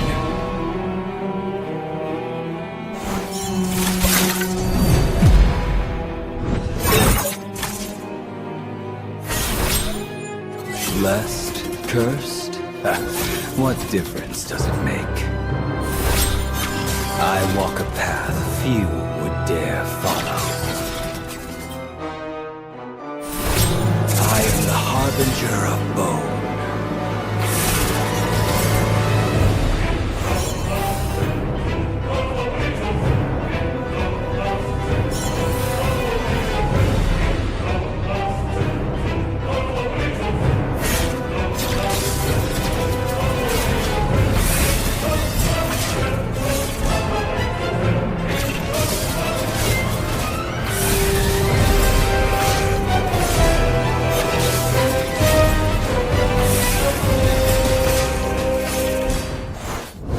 We are the aspirants.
And with that, we are back again. Once changed a little bit, but yeah, I'm not going to be changing here. We are going to be still stationary. But welcome back, ladies and gentlemen, to the War Drums first ever female tournament. That is the Queen's Legacy series. Yeah, we added series there because yeah, stay tuned for more.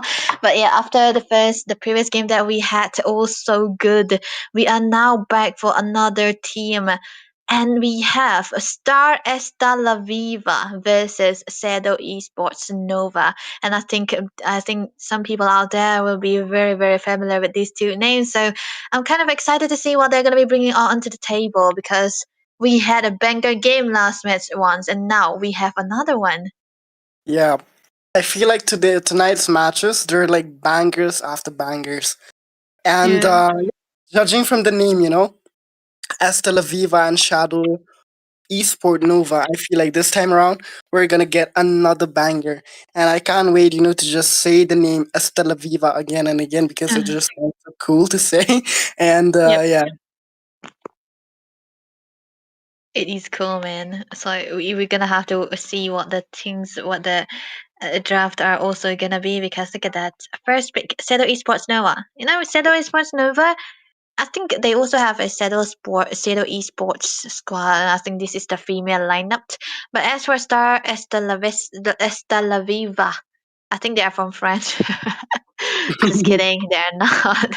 Probably not, because this is an Indian tournament. So let's see what the bands are gonna be looking like. It's gonna be the Matilda removed, Kadita again, same. So will the Angela go to? Yeah, most probably I feel like even the Angela or the Florin might go away here. But yeah, talking about the ban coming up from the side of Shadow Esport, they're going for support bans. Yeah, there goes the Angela as well. So it seems like they're targeting the Roma, and they're like declining the Roma of her hero pool, which might probably be the Angela and the Matilda, considering the fact that they chose to ban these two. So they might have done a little bit of a homework. But yeah, talking about Estela Viva as well, they're going for the classic Kadita ban. Kadita, after the recent buff which she received, where her casting animation has been drastically improved, where she casts the skills so much faster and the animation feels so much smoother. She has become a very dominant mage, and even in the rank she is either pick or ban most of the times. And the CC ban, I feel like the CC is a pretty good ban as well, because she can deal with most of the fighters, and there are a very few handful fighters that can, go toe to toe with her. But yeah, Debbie, look at this, an Esmeralda band coming up from the Tel Viva. Did they see Zyra in the previous game and how she performed with the Esmeralda and decided, let us just take this hero off the board. We're just gonna keep her out of the chopping board. Yeah, that's what. In previous game, amazing. And you just why not just remove this Esmeralda hero, man? This hero will be stopping anyone into the lane, especially the Lapu Lapu. So I was like, it's amazing that they have to ban it away. So Star Estela Viva, they know what they are doing here. So the removal also these heroes into the XP side is gonna be upping up a lot more in the Eastern 7. Let's go. It's gonna be into the Oh hands of my Clara. god.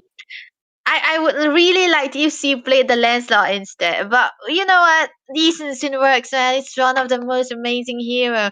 And there we go. It's gonna be the Lapu Lapu. It was kind of a no-brainer that the Lapu Lapu will come through because of the ban of the CC and the Esmeralda, right?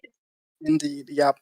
Yeah, we are definitely seeing a Lapu Lapu here with the bands of the CC and the Esmeralda, which was pretty obvious, but we did not catch it earlier. But yeah, nonetheless, I am so excited to see yet another assassin pick coming up from the side of Shadow Esport Novas here. They are going with the Yi Sun Shin, which is a pretty good jungler, I'd say. And, the Ascension, after the previous tweak that he got in his skill set, where the global vision is still there, but the ultimate it's changed a bit, where you have a AOE burst slash crowd control skill that makes it so good for him, because he can stun and easily secure a clean kill on squishy targets. So the Yi Shin is going to be a pretty dominant force here in the early and late phases of the game, so they have to be very careful and not let the Yi Shin snowball right off the bat. But yeah, talking Yeah. about Devi, Oh. look, Anatan and a Phovius coming up from the side of Shadow Esport as well, follow up by the Khalid from the side of Estela Viva. I don't know which one is gonna be playing the roam. Either it has to be Iris or Henny. But if Henny is the roam, I think I would really love that. So which means that the Furway is gonna be in the hands of Iris too. I think it's very very solid choices that they have went for right now.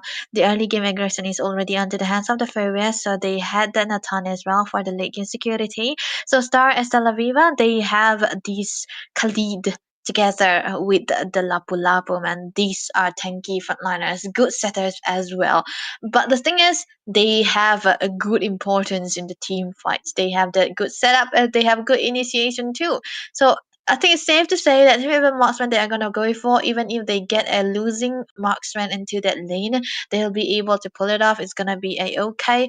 But the thing is, the Khalid being used is kind of opening up a lot of choices for the mates to come through. And the Lilia combination with the Khalid means that the rotation is going to be very, very fast. So they can remove any hero that can match up with the Lilia's and the Khalid's rotation. And in this case, the Jushin was the best option. So they had to ban that away. Indeed. Talking about the Lilia, I feel like the Lilia can be pretty good against heroes like Phobius because they're fighters. They don't have, a dash skill. Of course, the Phobius has the Infernal Pursuit, but then again, he has to trigger the passive to use it. And heroes like Lilia, they can be such a bully when it comes to fighters. But then again, I feel like the thing that Estela Viva they're lacking here, it's the potential of a mage, where the mage brings in so much crowd control, where, they have the ability to pin down the jungler, and that is what they're lacking here. There's, not an instant CC where they can use to pin down the Yi Sun Shin. So the Yi Sun Shin might have a slightly easier time against the Lilia compared to other mages, because Yi Sun Shin basically comes with the immunity as well, the crowd control immunity built in on his first skill. So they have to look out for the Shin, especially in the mid phases of the game. That's where the tide of the game begins for the Shin, where you start snowballing. What do you think about the Joy here? But Joy would be good, I would say, but the thing is, there's a forest already, right? For Star Estella Viva, they need to make the decision on what jungle they could pick up here. Mm. Because Shadow Esports, yeah. Oh wait, never mind. Oh Oh, my god, I never was just mind. about to. Alucard, how do you feel about the Alucard? Oh my gosh, I am just loving this series so far. This is like what, day number 2, and I'm just loving it. Alucard pick coming up right up in game number 3 of tonight. And talking about the Alucard, I feel like when it comes to the Alucard can be a pretty solid jungler in the early phases of the game, because you have both sustain and damage. As for the Yi and Shin, you're a bit item reliant compared to the Alucard. So I feel like the Alucard can be good here. But then again, we cannot ignore the fact that Shadow Esport, they have the Phobius as well. The Phobius can be a Mm. big hindrance when it comes to the front lines of Estella Viva, especially the Alucard and the Khalid. And man, just look at that. As I was talking about, Phobius being such a hindrance, here comes a sort of setup that can really, really disrupt the lineup of Estella Viva, the Gatot paired with that Vexana. The Soul Grip can be a really good stun for the Alucard because it can basically pin him down in one position, and the Gatot can be such a formidable force as well because so tanky, and can sustain a lot of damage as well. Uh, there's one thing that I liked about the last mate pick coming through for startup is Shadow Esports Nova. The Vexana, right? It's a good cleanse. Oh, there you go. It's gonna be the gold ups here. Wow. Okay.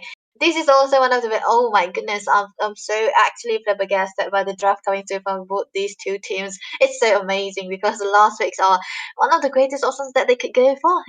When you go against Nathan, you wanna go against him with another magic damage dealer instead of a physical one. And I think this is also the reason why Shadow Esports were banning away the Bane, which is one of the most important hero to ban out to when you want the Nathan for yourself.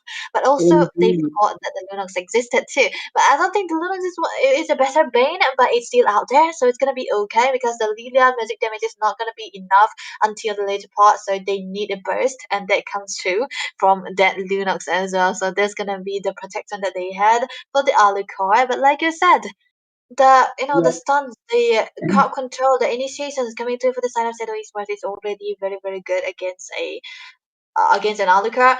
But you know what? This lineup is so good. Both of the sides, they are meant to try to go for those initiations, this damage dealing potential as well. But the thing about the Vexana is that the clearance is very good. And I have said, the Khalid and the Lilia used to try to match out their clearance with another mates, and Moba the Vexana was Legends. the last possible option that they could go for. So 5 seconds let's see how the till draft the is gonna be enemy looking. reaches the battlefield. Smash We are them. going to be heading into the land of dawn, ladies and gentlemen. One of the tournament's Deployed. favorite, I would say. Sedo Esports now was going against Star Esta La Viva and this knockout series best of one. And yeah, we are back into the land of dawn, ladies and gentlemen. This is gonna be game number 3 for tonight, and it is gonna be Estela Viva versus Shadow Eastbourne Nova. And yeah, Debbie, talking about the lane clearance of the mid laners.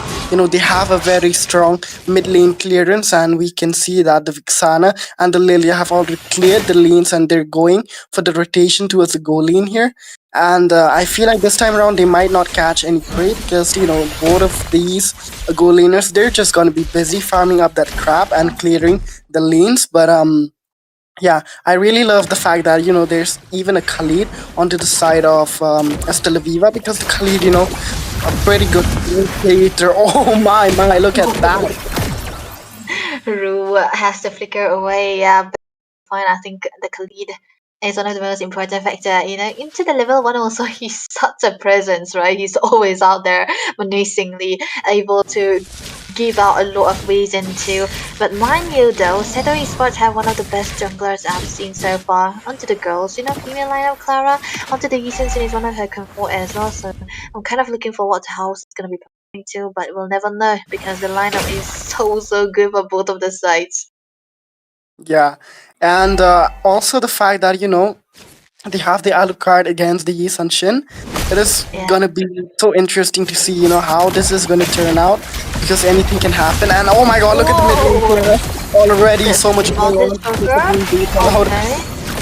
Oh, Clara trying to get a little bit of an engage, but that's not gonna be enough damage coming through Angry, trying to go with it. Eternal Guard not landing onto anyone, but that's gonna be coming through. Clara able to get 2 kills out there. The re-engage is insane with the taunt. Oh, Henny got to be careful. Resareta trying to go on, trying to grab a little bit of a kill, but there's gonna be a Reverse Fighter being wasted on. The stun is out there. Landseeker being used, and then the time of the rotation to the lane. Clara will be able to grab that turtle, but it's gonna be a damage. Souza able to grab that, but the AOZ onto the backside as well. The forward nothing with Infinite Full Suit too, but that's not gonna be enough because the taunt and the knocks coming through. Caesar have to walk away because Angui is trying to go for the re-engage position, but in a matter of minutes, we got 4 kills on the board, all into the hands of Seto Esports, and they will be able to grab the turtle as well.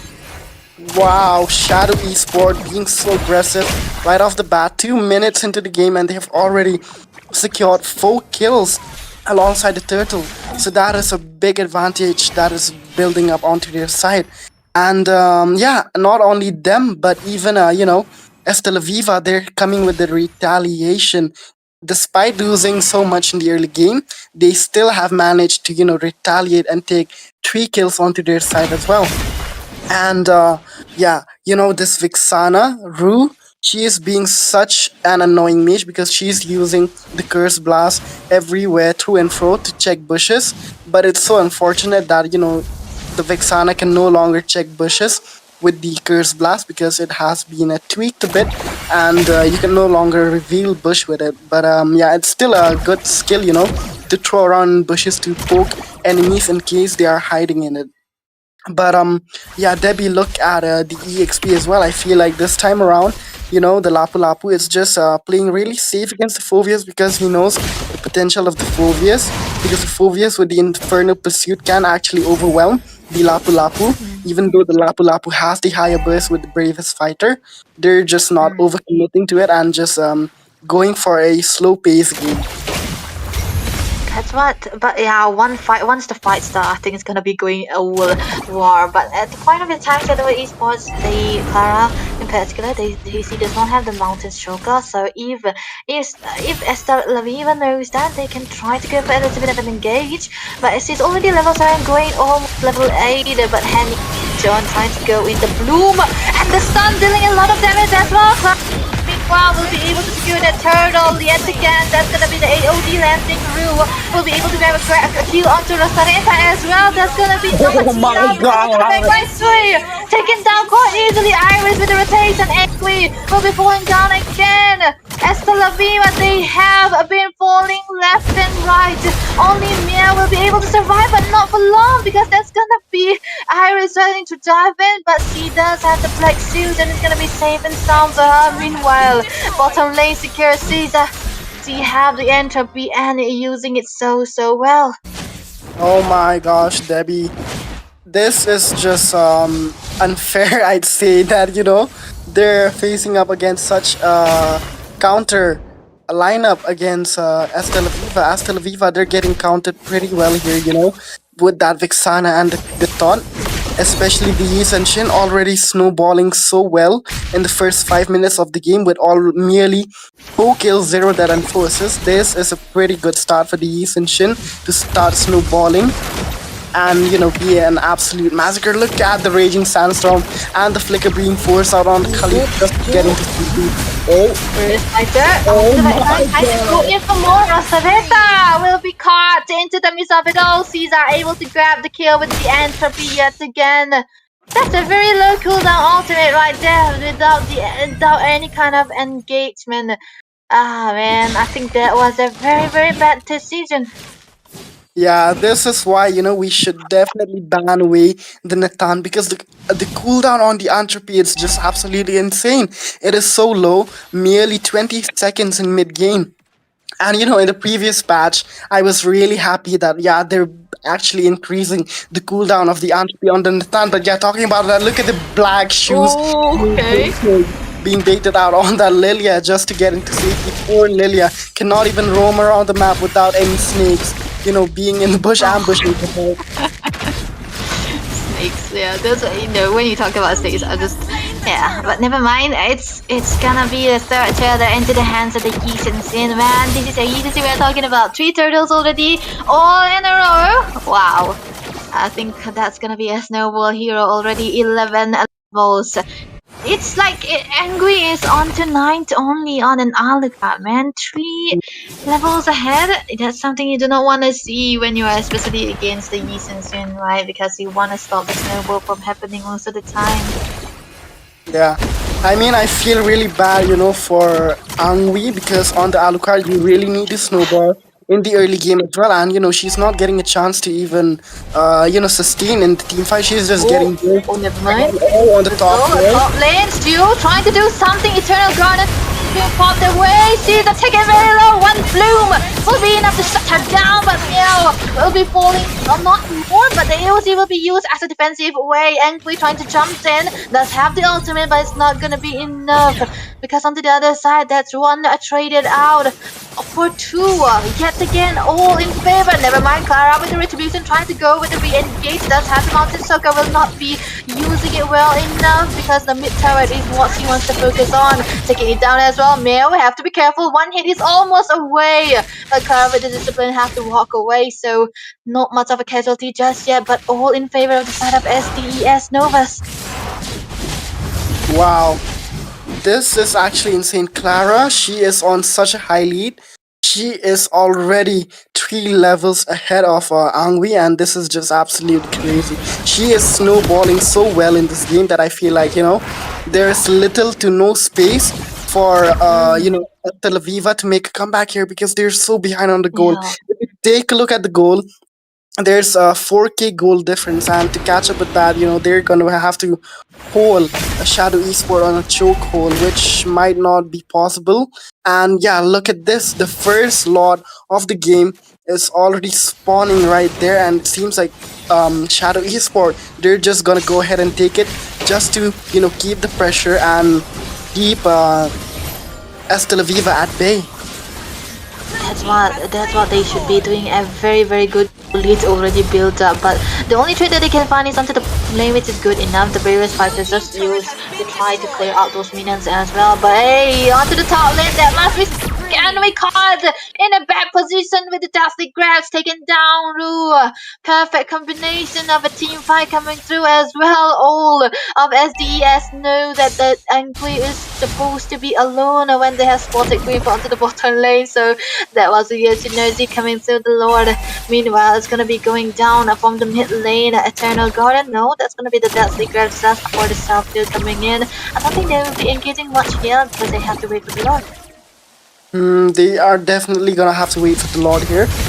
And I feel like, with this Lord, they might not be able to end the game, but they might be able to take a lot of turrets. Because as Tel Aviv, they will be, busy clearing down that Lord on the bot lane. Because if they leave it, definitely it's going to take down the turret.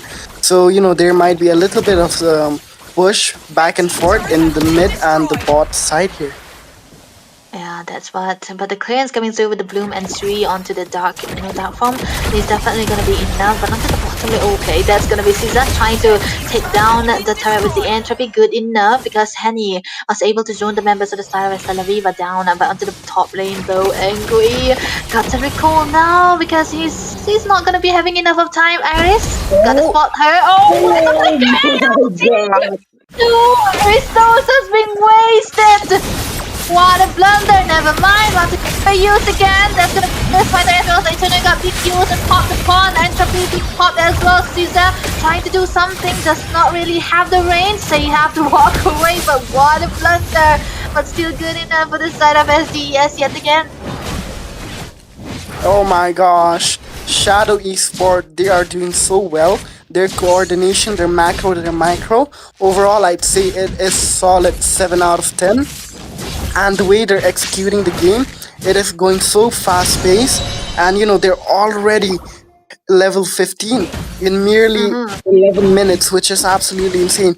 On the other hand, if you take a look at, Estela Viva, they are still so behind on the farm. They merely have any items on the Alucard, especially Angui, merely with just a war axe and a rose gold. That is not going to be enough to dish out damage, neither sustain the damage that will be coming up from the side of SDE. And also the fact that they have a Lunox here not being able to shine with the Sky Piercer because she just can't seem to get any kills. So the Sky Piercer is going to such a waste here. Instead, I'd say that she should definitely sell it and go for something more offensive, because if you cannot score kills, if you cannot secure kills, the Sky Piercer, it is going to be absolutely useless. Yeah, that's gonna be advantage Joker. Just for the Legion, Caesar will be a solo member. He's gonna be enough to try to burst down the lore because does have the entropy as well. So yeah, whenever you have an attack like this, like you do try to break down the lore as fast as possible. Unlike any other marksman, this hero is so good at bursting out the lore most of the time. If you put it together with the Lunox too, that's definitely one of the top tier lore clears.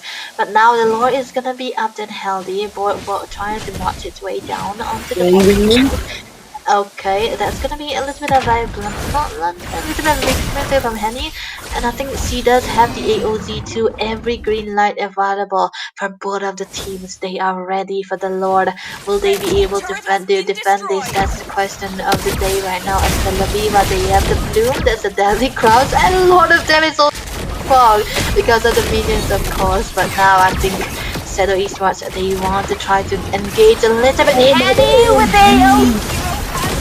Chewy taken down, not enough time for the brilliance with the taunt coming through as well. Iris trying to go in, but Entropy is used. Caesar will be able to grab double kill on her hand. That's a deadly grasp on the two members. What is this? There's a lot of damage already.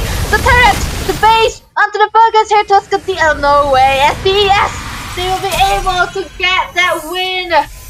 KO again. Victory! For the next round, they will be moving forward. What was This was an absolute massacre coming up from the side of SDE. Their draft and their execution of the game was definitely a top notch. And oh my god, look at poor Angui. Merely with 141 KDA, she couldn't even, shine with the Alucard. She didn't get the chance to showcase her Alucard because the pressure right off the early game, the invasion, that was just too overwhelming for the side of Estela Viva to handle. And I would Yeah. definitely say that, in this draft, I feel like there was definitely a lot of gaps from the side of Estela Viva that was needed to be filled, but they did not do. I'd say that here the picks such as the Khalid, the Lunox, and the Lilia was kind of off because definitely they have the burst damage, but they lack consistent damage. Lilia, of course, she has the bloom, can deal a lot of damage, but once the stacks are gone, she can no longer deal any damage. And they're also very very item dependent, especially the Lunox, the Lilia. And as for the Khalid, not much crowd control. The only crowd control that Khalid has is the Raging Sandstorm. And that is what they were lacking in the early to mid game. They couldn't pin down any members from the side of SDE, Natan, the Yeast and Shin just roaming around so freely without any crowd control to pin them down and to shut them down. Yeah, man. I think this is why I really like that last pick Vexana. First pick Vexana is a no because it can be easily countered. There's always going to be Mhm. chances for the assassins to appear and you will not be able to do anything. And yeah, last pick is what you're going to do when you already know what the opponent jungle is going to be looking like. And also, I kind of like the last pick coming to for the side of Estela Viva, but they weren't able to use that for the full potential because the Lunox kind of need the frontliner and they should have been able to play well into the early stages. But the execution coming through for the side of SDS, that was so clean. There wasn't much of a bad factor coming through for them. It was always a good engage for the objective. This is what's this is kind of the different situation for males tournament. It's like the girls tournament are they girls player, they are tend to be a little bit more disciplined than the boys. It's less brawly, but amazing Clara gameplay. I would say she got the MVP onto the Yushin because the engage that was happening all over the places and the farm that she did was amazing. 3 turtles in a row. That's just giving a lot of goal onto the hands of Caesar as well. And even Caesar, she was really hitting, and there's no one trying to get onto her. So I think, yeah, they deserve the place into the next round. Yeah. So I guess this is the end for game number 3. We will be heading soon into game number 4, and there will be a new set of casters. It is definitely going to be Fredo and our beloved Itami. So Uh-huh. stick around and just wait for game number 4. It is going to be me and Debbie in the caster desk signing off.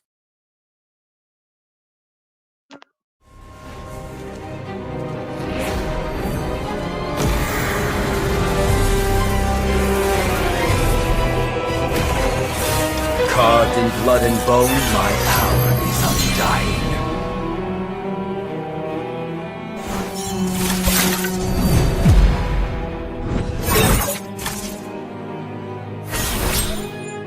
Blessed, cursed? What difference does it make? I walk a path few would dare follow. I am the harbinger of bone.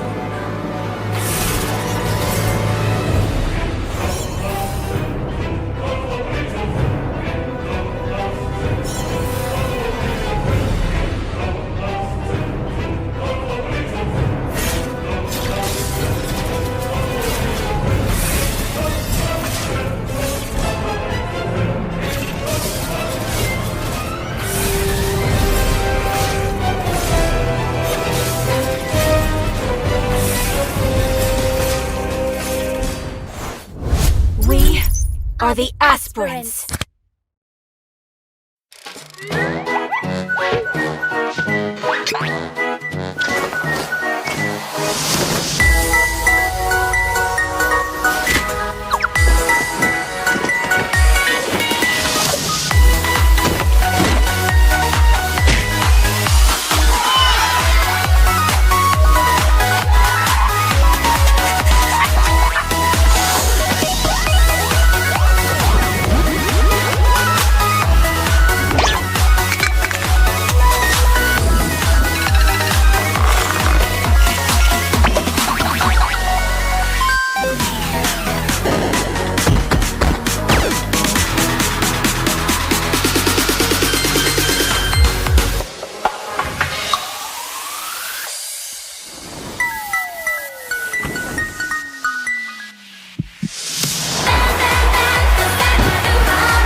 blood and bone, my power is undying.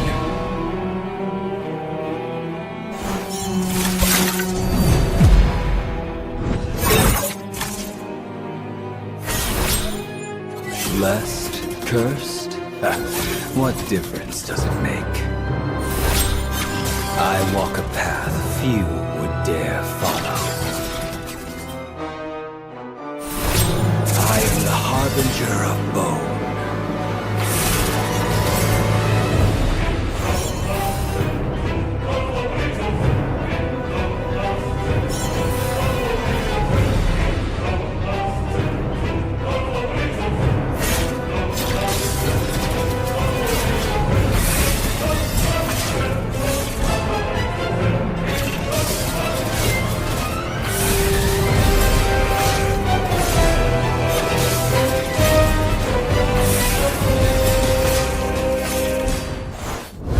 We are the aspirants.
Carved in blood and bone, my power is undying.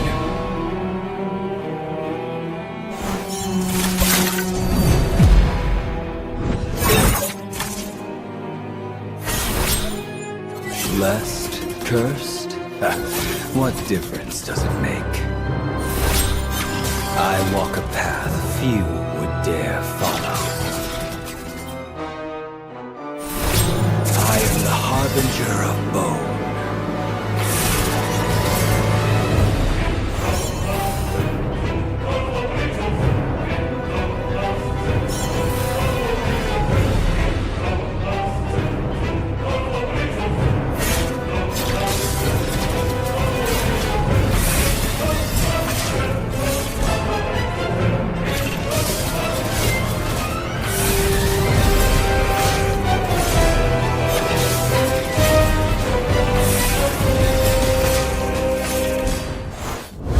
We are the aspirants.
Carved in blood and bone, my power is undying.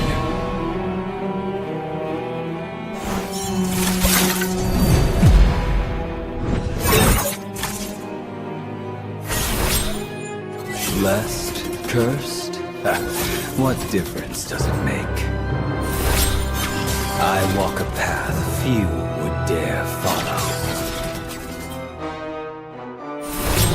I am the harbinger of bone.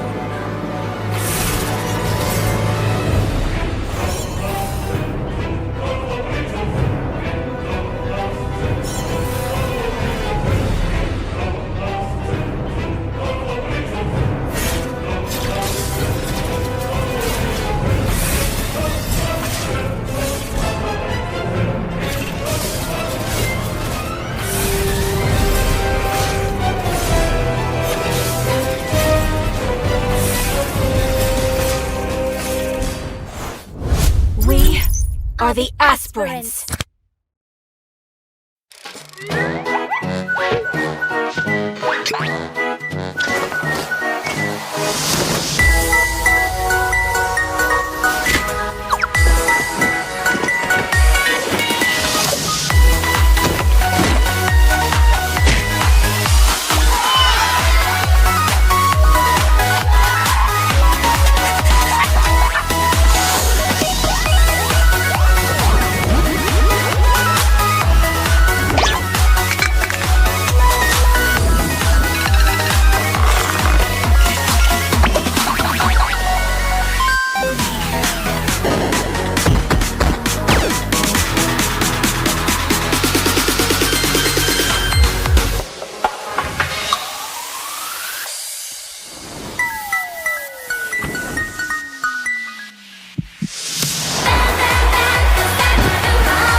Carved in blood and bone, my power is undying.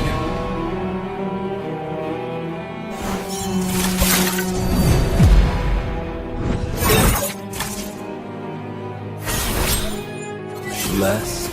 Cursed? What difference does it make? I walk a path few would dare follow. I am the harbinger of bone.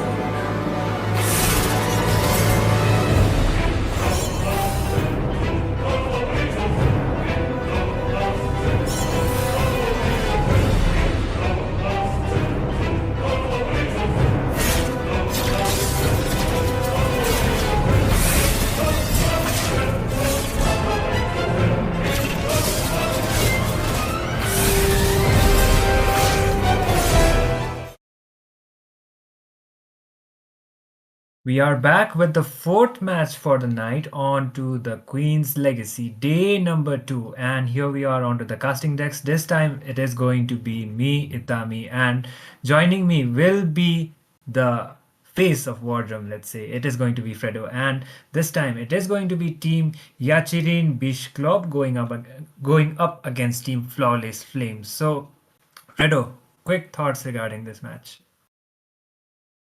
I feel like, I've not heard of these teams before at all.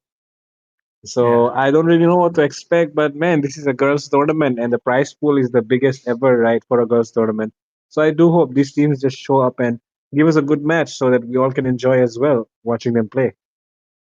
I completely agree. And here we are already on to the drafting phase, and looks like they are quite updated with the meta as well as the fact that these heroes which are onto the ban sections have been quite prioritized onto this tournament as well. The Angela as well as the Bane, these two after the patch, Bane has been an absolute monster. That is completely agreeable. And one of the biggest flex of the Bane is you can play him onto many roles. You can go onto the gold or maybe onto the mid, sometimes onto the jungle as well, and mostly onto the EXP too. But I think he is more valid onto the gold lane, at least up like it depends, at least onto the MPL scenes, which has mostly been prioritizing Bane onto the gold lane. But for this game, he has been banned down. Obsidia, one of the newest heroes onto the Land of Dawn, has also been banned. So the draft looks pretty meta reliant to me instead of just, the signature pick kind of a ban. Yeah, I feel the same way. These bands are pretty signature, you know, kind of meta oriented as well at the same time. And on top of that, like you said, the Bane is definitely something which has been creating havoc in this meta, especially in the gold lane, because once you get that Holy Crystal and that Sky Piercer as well, sometimes even you skip the Sky Piercer if the enemy is just way too squishy. You need a Sky Piercer though sometimes when you have to kill tanky enemies, right? But other than that, I feel like Bane is definitely a very strong pick these days. But yeah, take a look at the way Flawless Femmes have, went for that first pick CC, showing that they understand how the draft works because the CC is always a first choice pick for the blue side, always because she's just so, just so dominant in her lane as well. You know that the lane is definitely going to be a win. And when it comes to the dealing the damage department, she also does pretty well because she has true damage, right?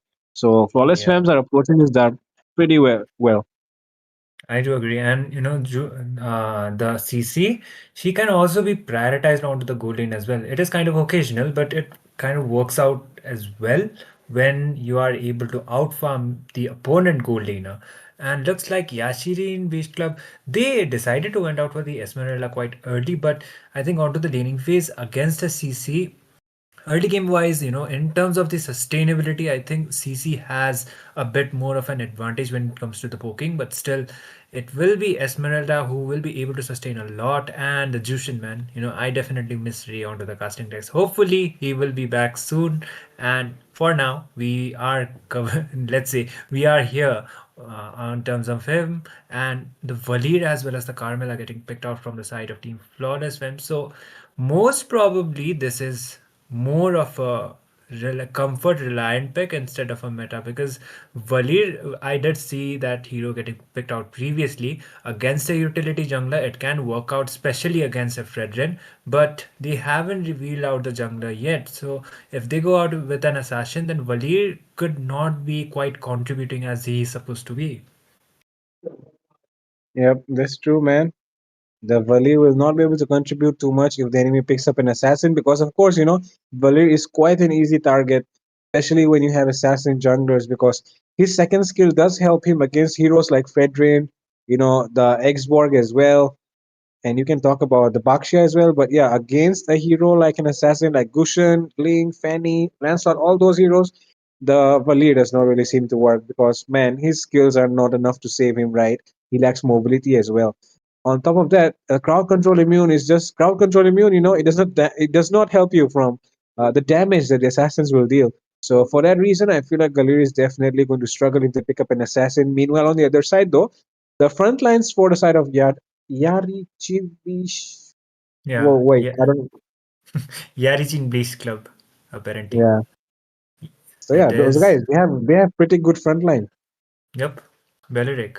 He will be able to sustain a lot, and he is one of the highest HP based heroes onto the game, following Hylos. So if it comes to the fact that there is a basic attack damage dealer marksman, then Belichick could work as a counter pick too. Get the vengeance as well as get a blade armor.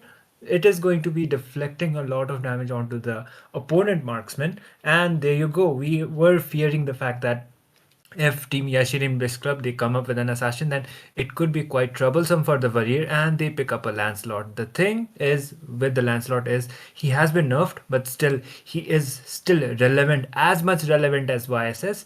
And if onto the right hands, he will be able to dominate quite a lot even after getting two of the defense items, which is the Queen's Wings as well as the brute force. But Flawless Flames will be completing with the draft with the Joy as well as the 1-1. So so far I think both of the drafts looks pretty balanced, but the thing is the Curse of Blood, it is going to be it is going to be playing a big role onto that.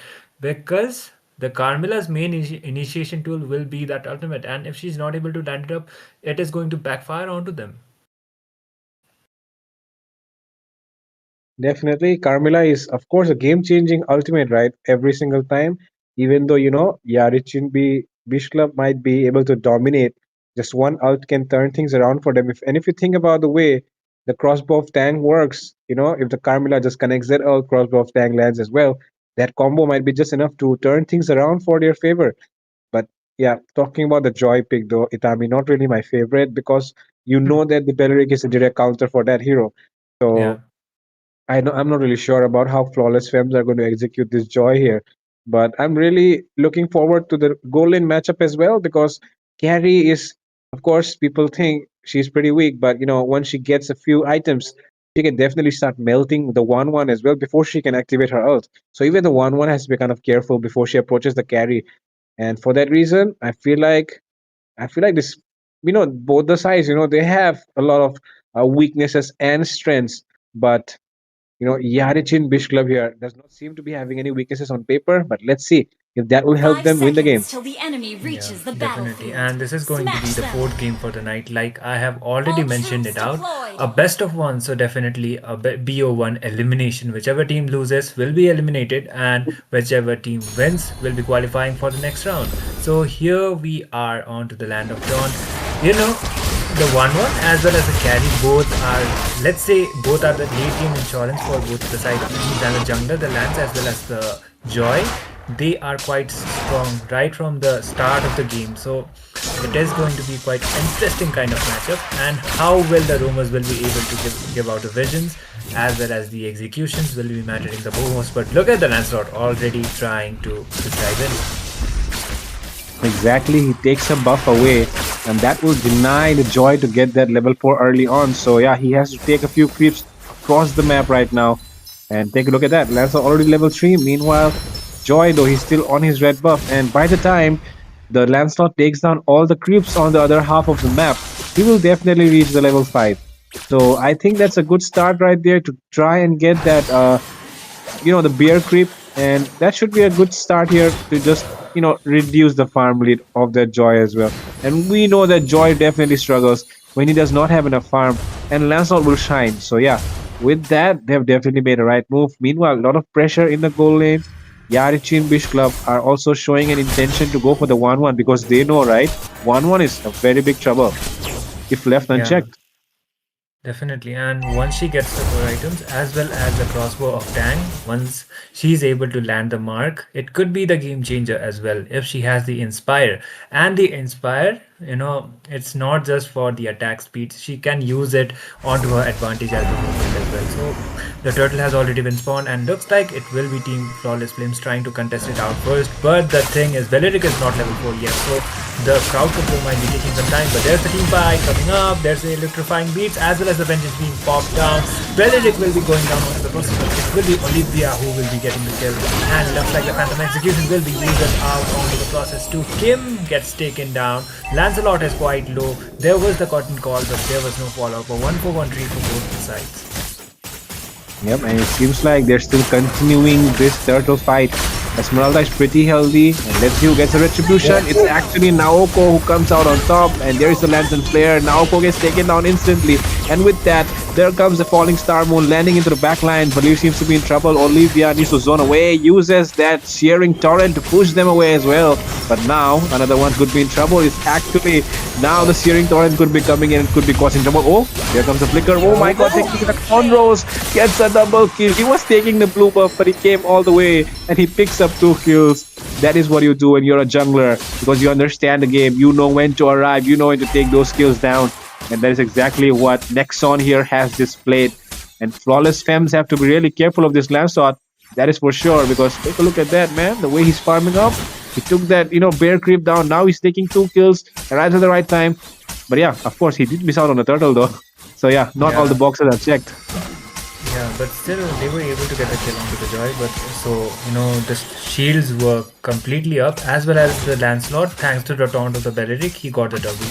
So as you said, the decision making is definitely quite vital, and there is the Jushin with the follow-up. The vengeance has already been popped out of the Carmilla, so a worth it trade, but still not a kill onto the paper, at least for now. Ooh. But still, they are backing it off, and look at the Belleric already trying to just play the poke games. And onto the bot side, off cam, the Esmeralda is the one who is cutting out the lanes. And the Lancelot just picked up the War Axe, and man, just 4 minutes, bro, and he already has a War Axe. I mean, this is a Lancelot that is quite farmed, and it could be trouble here. That could be coming in. Oh my god, that's a very, very good initiation from the Carmilla. But let's look at the follow-up coming in as well. Esmeralda into the backlines. Naoko takes down Priya, and Nexon takes down one more. Look at Sim. Shutdown secured here by Naoko. Things are looking good. Double kill comes up as well. And with that, they get a kill onto the 1-1 though, which is kind of, course, disappointing. But yeah, they did get a few kills. They did get some trades, and now they're ahead in terms of farm once again. And this could be their second turtle right now. But still, it is the flawless flames. They are able to get it. Oh no, Belleric, that is the follow-up he didn't got, and he might be going down onto the process. And there is the Esmeralda as well as the Belleric falling down.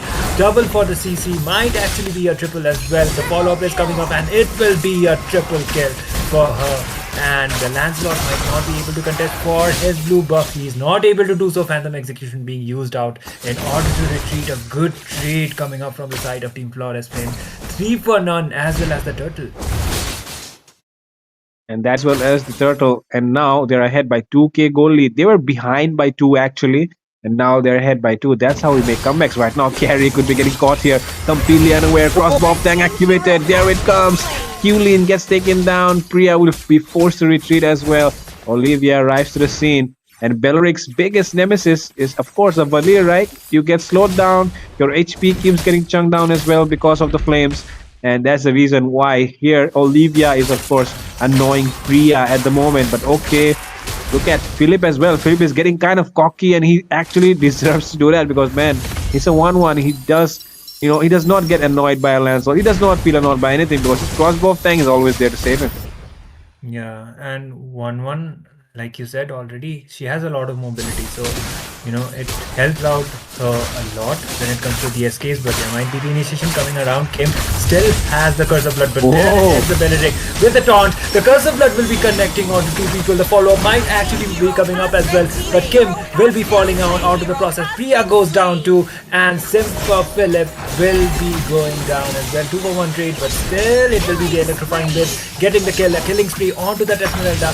Olivia might just go back, but there is the CC with the Vengeance as well as the Curtain Call, but not enough damage, but still a good trade. It was a 2 for 1. Olivia is quite low, and next one is just going back. But the minions, look at the minions. Oh, Olivia just escapes barely, and that will be the overextension, definitely. And Flawless Flame will be able to get another objective. That is going to be the Yep, and okay, Qlin gets taken down once again, caught off guard there. And the crossbow of Tang was not popped off though, so yeah, they took that kill without using the ultimate. And Elijah who could be getting caught here. Sim for Philip, crossbow of Tang activated. And now Priya could be in trouble as well. There comes the Red of the Dryads, but it's not enough to save her. And Priya will fall as well.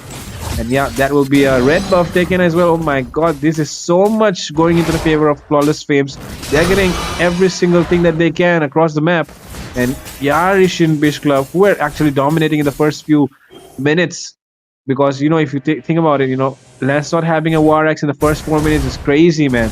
So, right now though, they're behind, and Lancelot, can you make a good play? Oh my god, all those... Did you just what the Valir just did? She just sidestepped the Lancelot. So I think experience also matters at this point.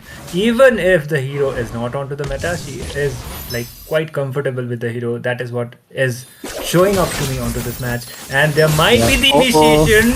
Once again, 1-1 is not able to land at the crossbow of Tang, but there is a Benedict with the initiation once again. But it will be the mega kill as well as the crossbow of Tang being used out. The damage is still not enough, but Lancelot is already quite low. A 2-4-0, make it a double, and they might just go in for the Maniac too, Next but one. Lancelot is quite low. He might not be able to recall it out. Uses a passive execution once again, trying to escape, but no, it will be a monster kill. As well Oh my as a God. 4-4-0 trade for the side of Team Flawless Flame. One by one, they are just losing out the members for the side of Team Yashirin Beach Club, and the goal lead and the objectives are just extending it out. Man, that is crazy stuff right there. The Arishin Bis Club are definitely losing at the moment, and there seems to be nothing that they can do about it. Turret has been All they can destroyed. hope is that things will work out for them once again, and hope that the enemy makes mistakes. But if you keep counting on that, once again. Oh my God! Look at that connection from Carmilla. Curse of Blood, 3 members there. Olivia gets a kill. Baby Masha takes down Nexon as well. And look at that Esmeralda. She's also arriving to the scene, but yeah, she will just back off because there's not enough damage. And man, the family just keeps on increasing, and there is no way Yarish and Bish Club can even defend their own jungle area at the moment because they're lacking in terms of damage, they're lacking in terms of farm. The frontliners keep going down. Lancelot is just one step away from reaching that 5 death mark, and that is not good for a jungler. Surely, and this time around, the objective will be secured as well. An easy objective, actually, uncontested. The Lord just goes down.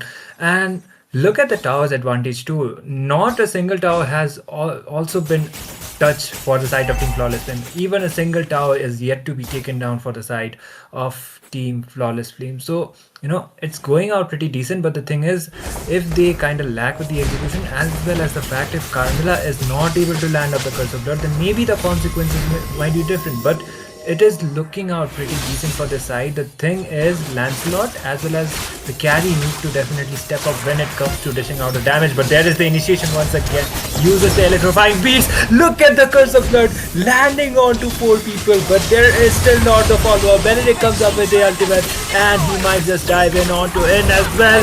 One by one, Yaishiri Peace Club will be losing out their members. It will be a 2-4-0, and they just decided to retreat out, and looks like the tower shields will be up definitely, and Lord will be coming up from the top. But the thing is, will they be able to defend it or not? Let's see if they can defend this one or not. They're definitely trying their best. And I mean, if you talk about base defenses, Itami, I feel like Lancelot is one of those heroes that can always pull off those insane base defenses, right? All alone sometimes, single-handedly. Look at the way Joy goes in. Elijah not even able to use anything, to escape from that. The damage was just way too much. 4-1-12 on Naoko. Naoko is not looking to stop as well. He's just trying to use this, Joy to just dominate the game the way, of course, Onyx King Kong does. But yeah, keeping that aside right now, the Arishin Wish Club not in a good position, and they pick up 2 items as well. But yeah, they're really behind right now. They're trailing by 12k goal mark, and 12k is, man, I don't know how you make a comeback when you have a 12k goal deficit. Yeah, unless you are Onyx IT pulling up a comeback against Team AP Brent. That is the kind of comeback you will be requiring. That is the kind of set you will be requiring, actually. But the problem is, they are kind of out farm at this point. And look at the goal lead from the 1-1 comparing to the carry. It's almost over 3k. And she has most probably completed most of her items, but there might be the overextension. The taunt is up, and the Carmilla will be taken down onto the process, and that is not a good sign. Maybe they might have been able to secure more objectives, but that was kind of a more of an overcall, I would say. Definitely feels like that at the moment. Look at the Joy. Naoko once again trying to bait out actually some skills. Priya doesn't have the ultimate, but take a look at the battle spells. Battle spells are all up for both sides except for Kim, who just used it up a few moments ago, so he does not have it available. But yeah, Lord is coming up, and this Lord could be the end here for Yarish and Bishop. I do not feel like it's a wise choice to try and go for a fight because they're trailing by 13k at the moment. So playing it safe would be wise, but let's see if they try. The Lance not be able to contest. There is a shutdown onto the 1-1. Once again, it will be the unstoppable for the Joy though. 1-for-1 trade, and Lancelot just goes back with a puncture. Retreating would have been a better option, but Swirling Star Moon did connect onto 3 people. They don't have enough damage for now. Electrifying beats Oh. comes up from the joy. Look at the damage coming up from her. And looks like the minions will be able to do the job onto the top side. Probably, or maybe not, but the overextensions are definitely coming up. They should have been just waiting out for the Lord. But they are trying to end the game as soon as possible. But the thing is, the marksman is still not there for their side. She is still onto the death timers. Yep, definitely 1-1 is not available. But yep, once again, we have now wants to go in for the right target. Look at that, he takes down the marksman first. There comes the rest of the Dryads, pulling in everyone. Ben just popped off as well. Take a look at the falling star, moving to the backlines. Look at Esmeralda trying to sustain and bait out everyone. They're trying to defend the base with all that they have, but can they do so? Yes, they have defended it successfully, but they'll lose the inhibitor top side. 1-1 arrives to the scene. Crossbow of Tang gets activated, and there it comes. The crossbow of Tang, but he gets taken down before he can pop it off. But okay, look, Lancelot, he just escapes 1 HP, but Base is getting locked down, and Yadish and Wish Club will lose this first match in their tournament to Flawless Fames. Thanks. Victory! That will be a flawless victory for the side of Team Flawless Flames, actually. So, yep, congratulations for the side. And Team Yashirin Wish Club will be coming up a little bit short, but still a good fight coming up from both of the sides, especially the Lancelot, though. The efforts were definitely showing up. But the thing is, I think most probably could be more of an execution kind of an issue, if you ask me, because they had the Belleric for the joy as well, but he was not as contributing as he was supposed to be. But still a good fight, but it will be Team Flawless who will be taking the victory for their side, and they will be leading as well as going on to the next round. Yep, hopefully they can do better in the next round. And we'll talk about that later as well, as we're coming back for more matches, right? It's not over, it's just the fourth match of the night. Take a look at the way they played. I think things are going to get even more interesting in the fifth match, which is coming up. So yeah, with that, ladies and gentlemen, that was me, Fredo, alongside me, Zitami, and we'll be back after a short break for more action. So don't go anywhere. Stay tuned on Wardrum Games.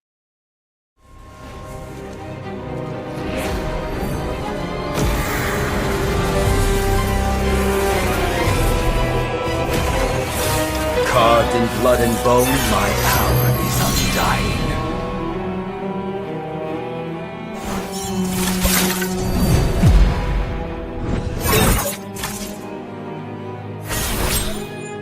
Blessed, cursed? What difference does it make? I walk a path few would dare follow. I am the harbinger of bone.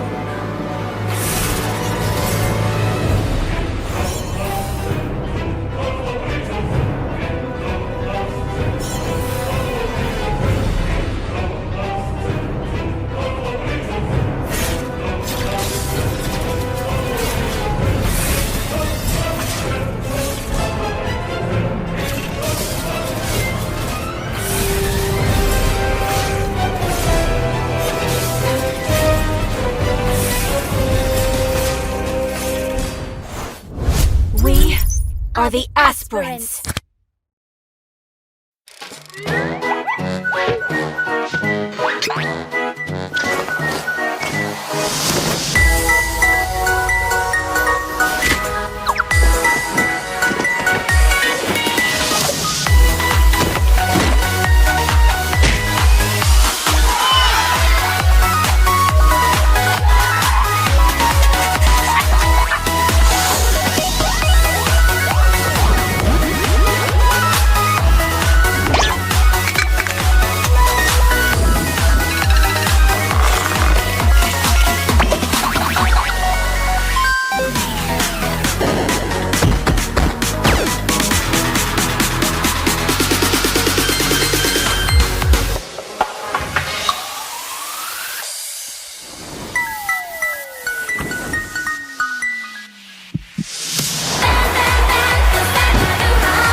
and bone, my power is undying.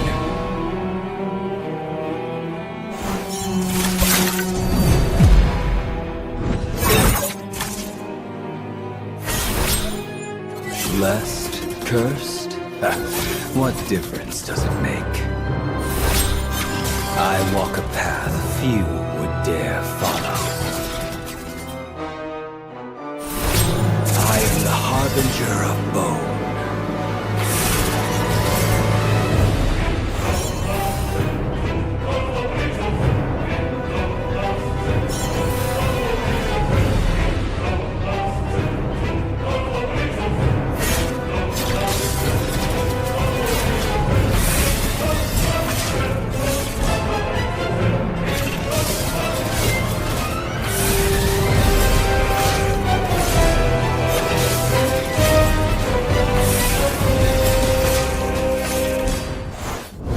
We are the aspirants.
Carved in blood and bone, my power is undying.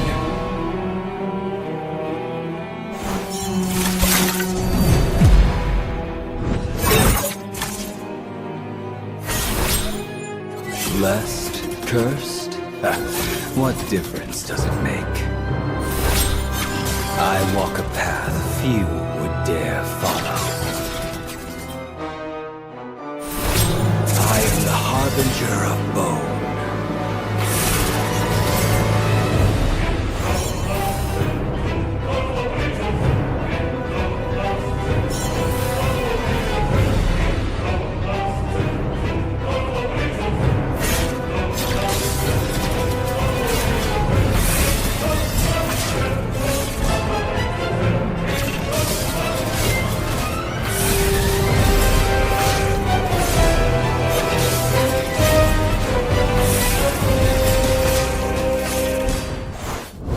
We are the aspirants.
blood and bone, my power is undying.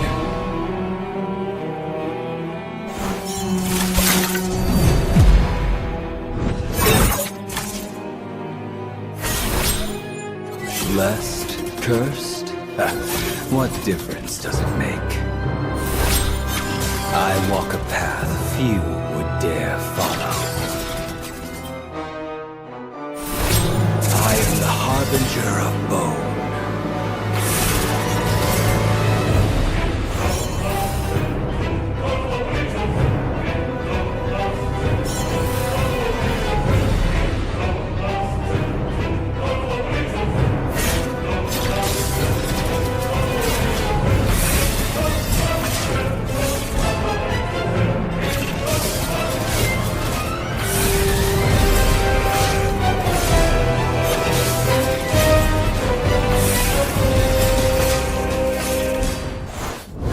We are the aspirants.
Carved in blood and bone, my power is undying.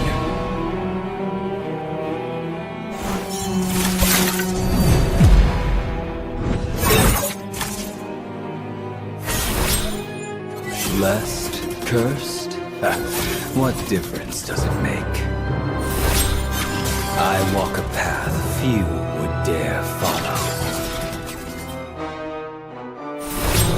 I am the harbinger of bone.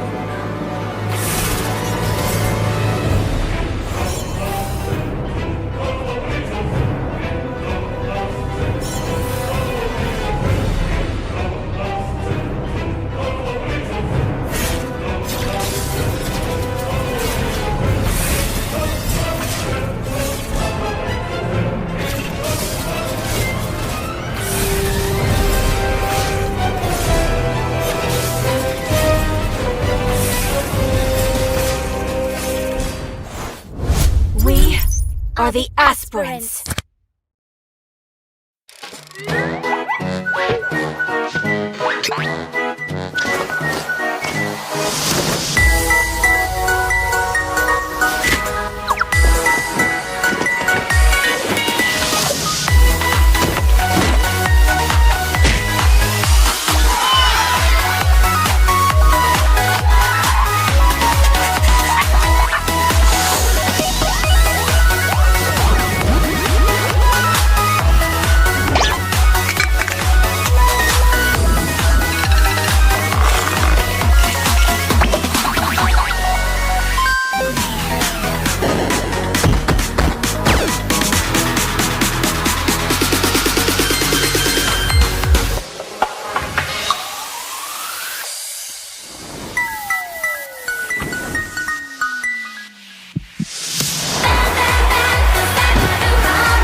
Carved in blood and bone, my power is undying.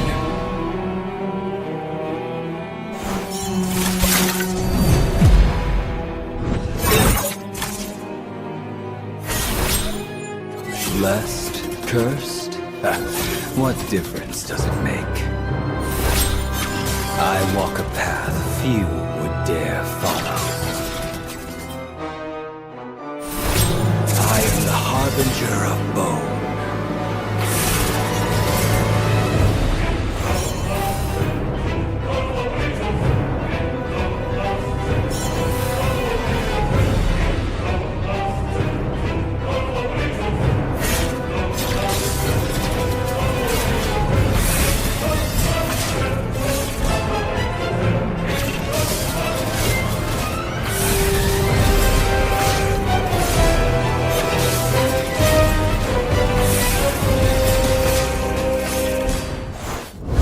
We are the aspirants.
Carved in blood and bone, my power is undying.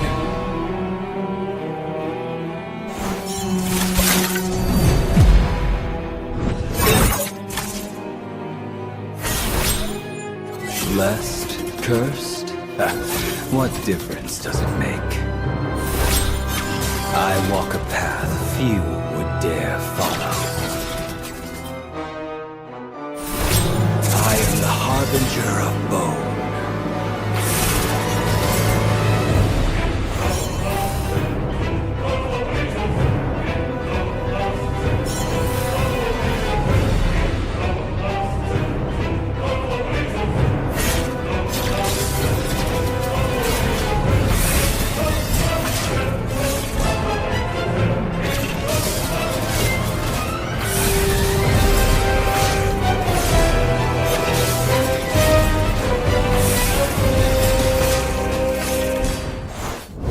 We are the aspirants.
blood and bone, my power is undying.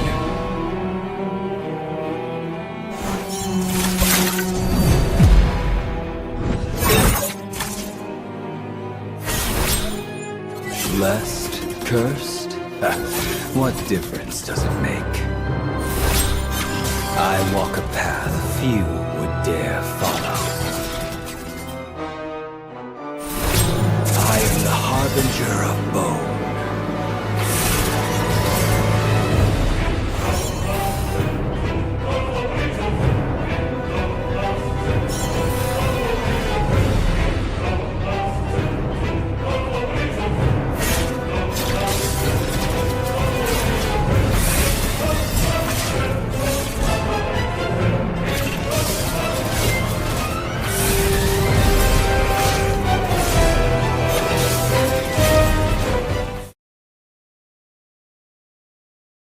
Welcome back, everyone, to Queen's Legacy, brought to you by Wardrum Games. And here we are actually on to the last game, the second last game, which was supposed to be happening between Team Pretty Girls and Team Queen Solos.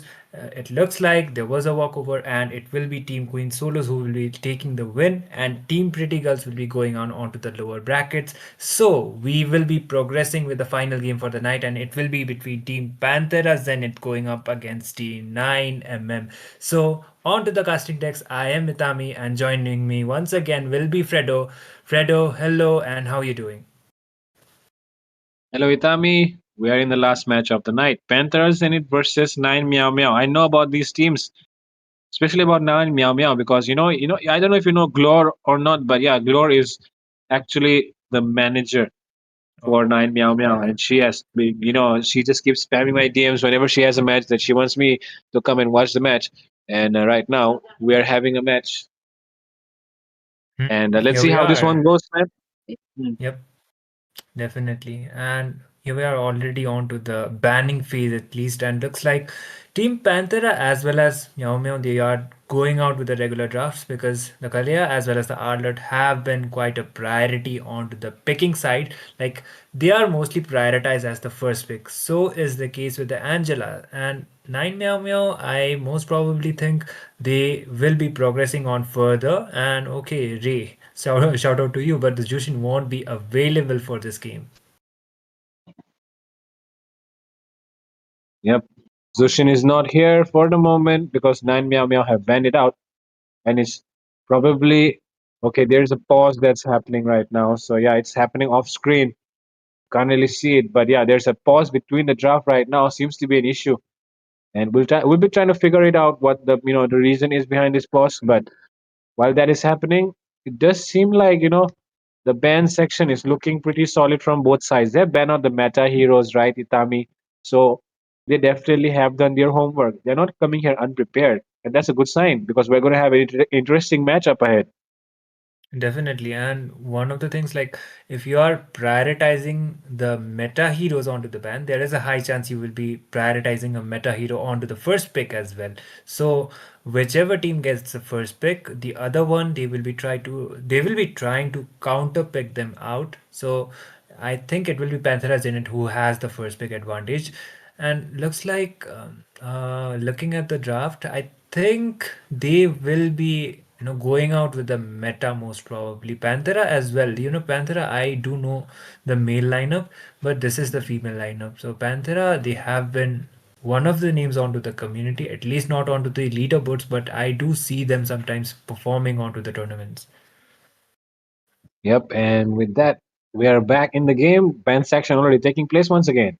You can see the Gatot getting banned, and Gatot is actually a very good ban if you're going to pick up heroes that are definitely very, very weak against the Gatot. We all know physical damage is something that the Gatot is not really, scared of. You only can take that Gatot down with the magic damage, or else you can take it down with the Sky Piercer. So if you're not using heroes which rely on the Sky Piercer or magic damage, it's always better to take out that Gatot. Maybe if you're even picking a Farsa, right, it gets really handy because you can ban it out and you'll be definitely sure that the AOG won't be landing on you when you use that ult. But okay, take a look at that. One of the best Oh, heroes in this meta was left open, and Panthera Zenith will not shy away from picking it up. And man, Have you seen those usernames? Yeah, it's kind of not so visible from my side as well. It looks kind of small, Okay, but still, I'll tell the you. grok is. Yeah, The you were names saying are something? BSNL. The names are Oh, BSNL, Jio, Airtel, Vodafone. oh my God. Yeah, yeah. Now that I look of it, yep, of course. And there is something Selena Kumar or something.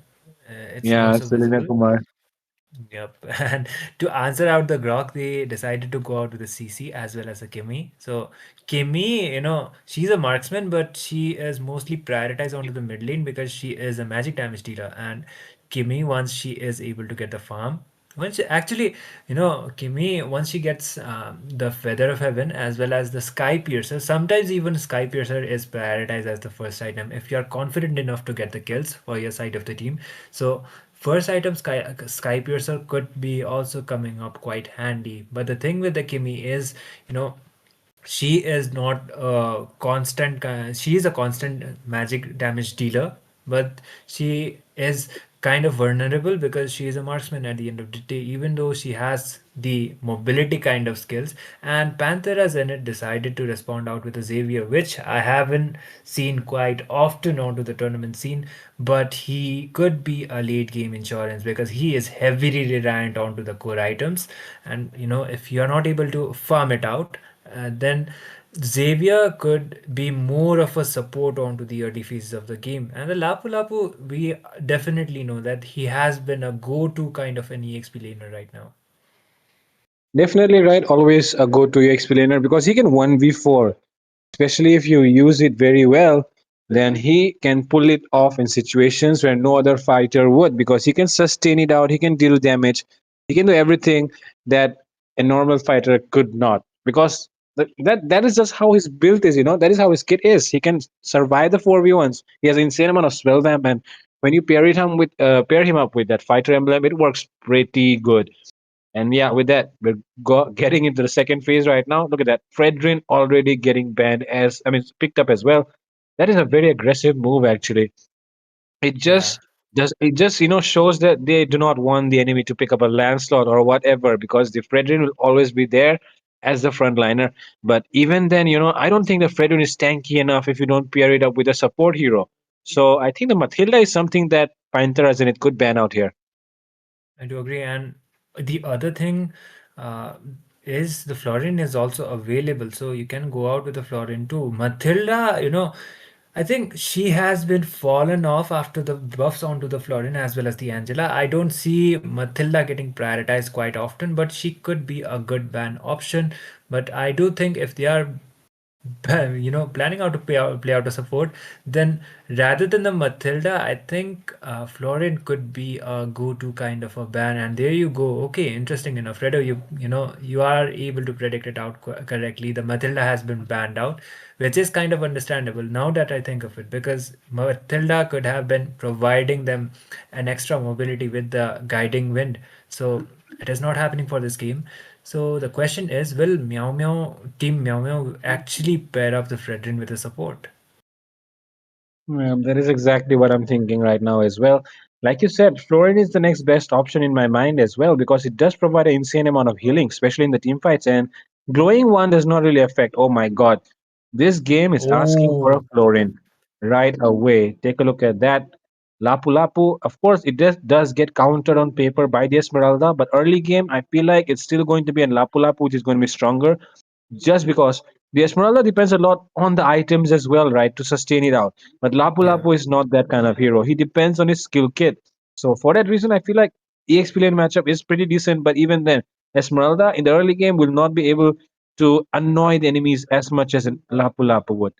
With that though, Panthers and it already probably knows that they have left this Florin open for the enemy side and they need to deal with it. So let's see what they pick up here as their goal laner. And that is the carry. Okay, that's a good pick here. Oh, But yeah, and now, against, now, yeah. now, now instant lock right now. Instant lock Florin. Florin If or they don't, maybe Rafaela. Because the Rafaela resurrection here. also works. So it could be quite of an option. But interesting enough, Fredo, one thing, a CC against a carry. Oh, that is going to be quite a Yeah. matchup onto the goal lane, actually. So, like you already said, Esmeralda is not that sustainable onto the early phases of the game, at least, which is heavily reliant onto the items. Oh my goodness, this is something we were not expecting. Maybe we understood, we underestimated the fact that this is a female tournament, so mostly all of the ladies, they do like playing out the support as well as the mages, so we thought that a support might be coming up, but they are proving completely wrong to our statement. They went out with a Khalid, so a Khalid roam combined with a Fredrin. Early game wise, they have a lot of control, but the thing is, will they be able to hold it out? Early game wise, I think they need to play out a lot aggressively for the side of team 9 Meow Meow in order to make their draft work. And Panthera Zenith, their most damage reliability onto the early game will only be the Lancelot. So, an interesting draft, in my opinion. You're right about that. Really interesting draft. I'm not really sure though how to react to this pick actually, because I'm really Khalid pick. surprised to see that. Yeah. 5 seconds till the Fredo, by the enemy way, reaches the do you battlefield. get the deja vu Smash them. with the Khalid? Yeah, All of course, troops man. It's Of been deployed. a long course. time since Yep. the Khalid thing, but yeah, I still remember it. But yeah, right now we're here. We're here to see Panthera Zenith play against 9 Meow Meow. It's a best of one, but there it is. It's of course not the end because this is a double elimination round and you'll be going to the lower stages if you lose this one. So there is still a second chance, but of course, man, you do not want to go down to the lower brackets because that is, of course, the place where you're going to just get doomed if you lose one more. So yeah, that's why you do not want to lose. You do want to get that win. And with that, where we are breaking things out, EXP Crab already taken, which is kind of a good thing because you're going to get the level 4 earlier than your opponents. As well as if you take a look at the creep, the cabbage, right? The cabbage will get taken down as well. So man, that's good advantage actually for the side of Meow Meow as they're taking down objectives which do not seem to be too important, but when you think of the entire game as a whole, then Yeah. the importance just increases.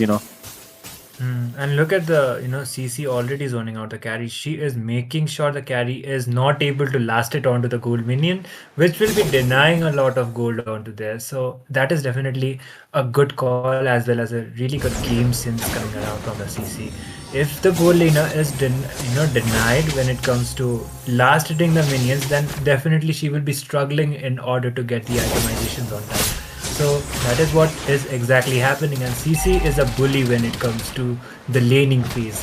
And looks like the turtle is already up onto the process. But looking at the macro, Team 9 Meow Meow already has the control, and there you go, the team fight. Selena Kumar will be done getting taken out first, and that's Nancy who secures, of course, Blood, Airtel, Vodafone. Man, those names, BSNL as well. Oh my god. These guys are definitely trolling me. Oh, but look at Airtel. Airtel gets that. Yeah, Airtel gets a third down. Nancy gets taken down. BSNL as well. Vodafone, the only one surviving. And Vodafone will not get taken down. Oh my god, these names, they make me go crazy while casting. Okay, Vodafone still surviving. But Zenia takes down Vodafone. And okay, Serena Kumar, level 3 though. I do not think you can do too much with a Xavier in the early game, and that too when you're on a level 3.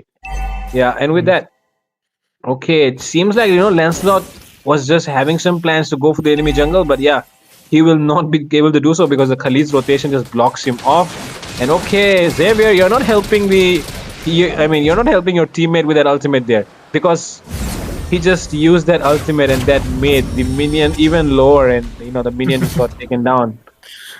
Yeah, definitely. Carry not having a good time already onto the game thanks to the pokings that is coming up from the CC. So Akiko is doing pretty well when it comes to the laning phase, but BSNL is there to provide some visions onto Geo so that he is not getting ganked up. But speaking of ganked up, Airtel was trying to get the Phantom execution, but there is the big combination of the Raging Sandstorm.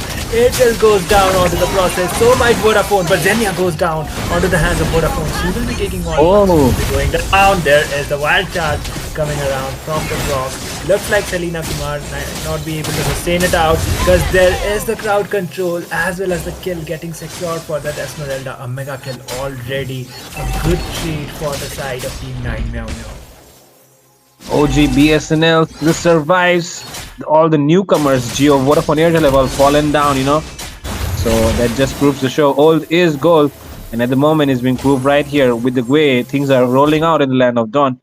And yeah, take a look at the items for now. Nothing cooking up as of now, but yeah, it will not take too much time for the Warex to arrive. And with that, GG's right here for Geo. Ambani will get punished in the goal lane. Zenya as well getting that kill.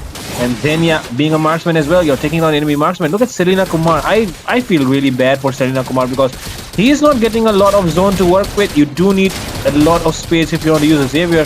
And the frontliners are not really helping because they're getting taken down. Meanwhile, Lapu has not rotated even once. So yeah, that's a bigger problem as well. Airtel on the other hand, he's trying his best, but oh, what? Did he just use his ult? Yeah, he did, and she did actually. And one of the things like Lapun not being able to rotate might be the fact that Nancy has a lot of farm as well as skills onto her name. So even if he is able to do, he might just miss out onto the minions, and Nancy might just rotate because Esmeralda has a lot of movement speeds thanks to the first skill.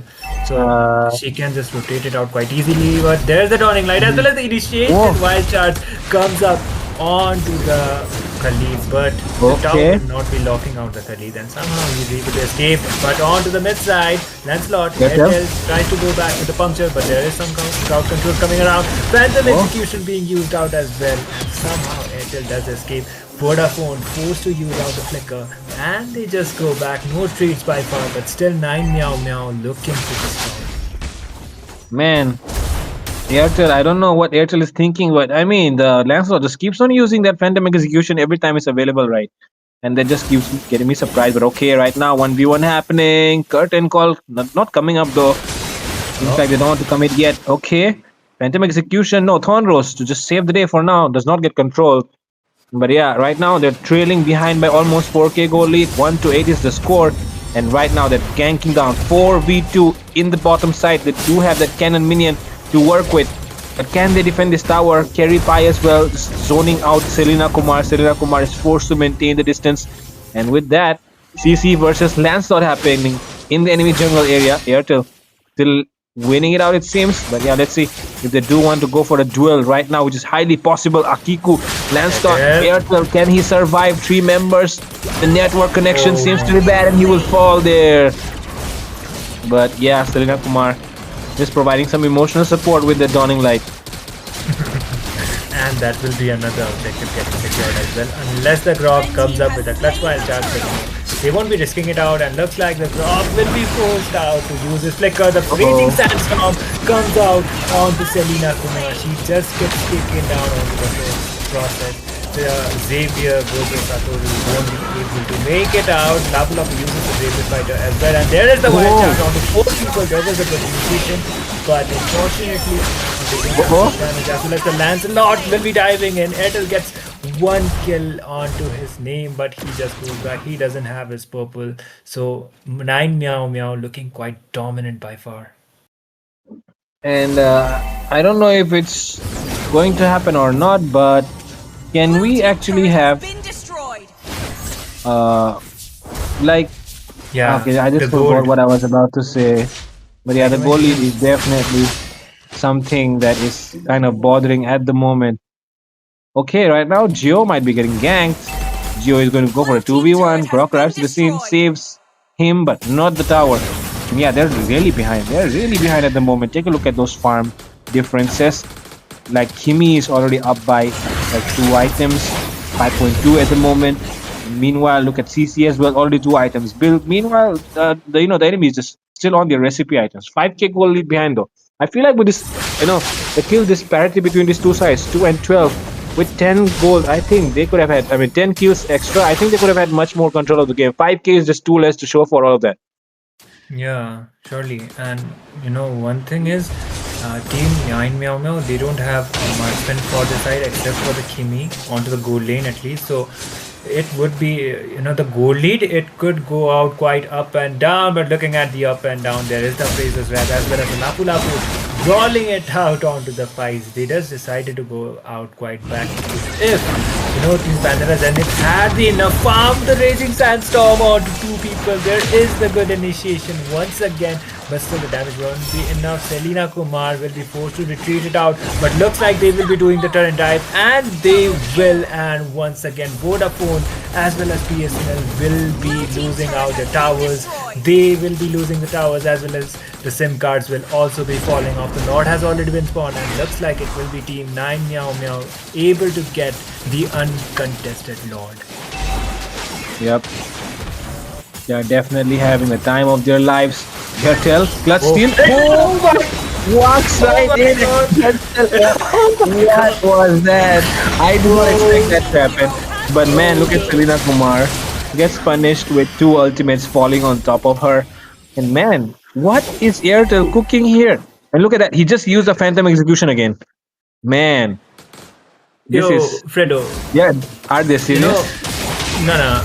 Look, okay, never mind. Gio just uses the flicker out, and there's the Bravest fighter coming up from the Lapu Lapu as well, trying to initiate as well as trying to get the kills, but still, I think the damage is still not enough.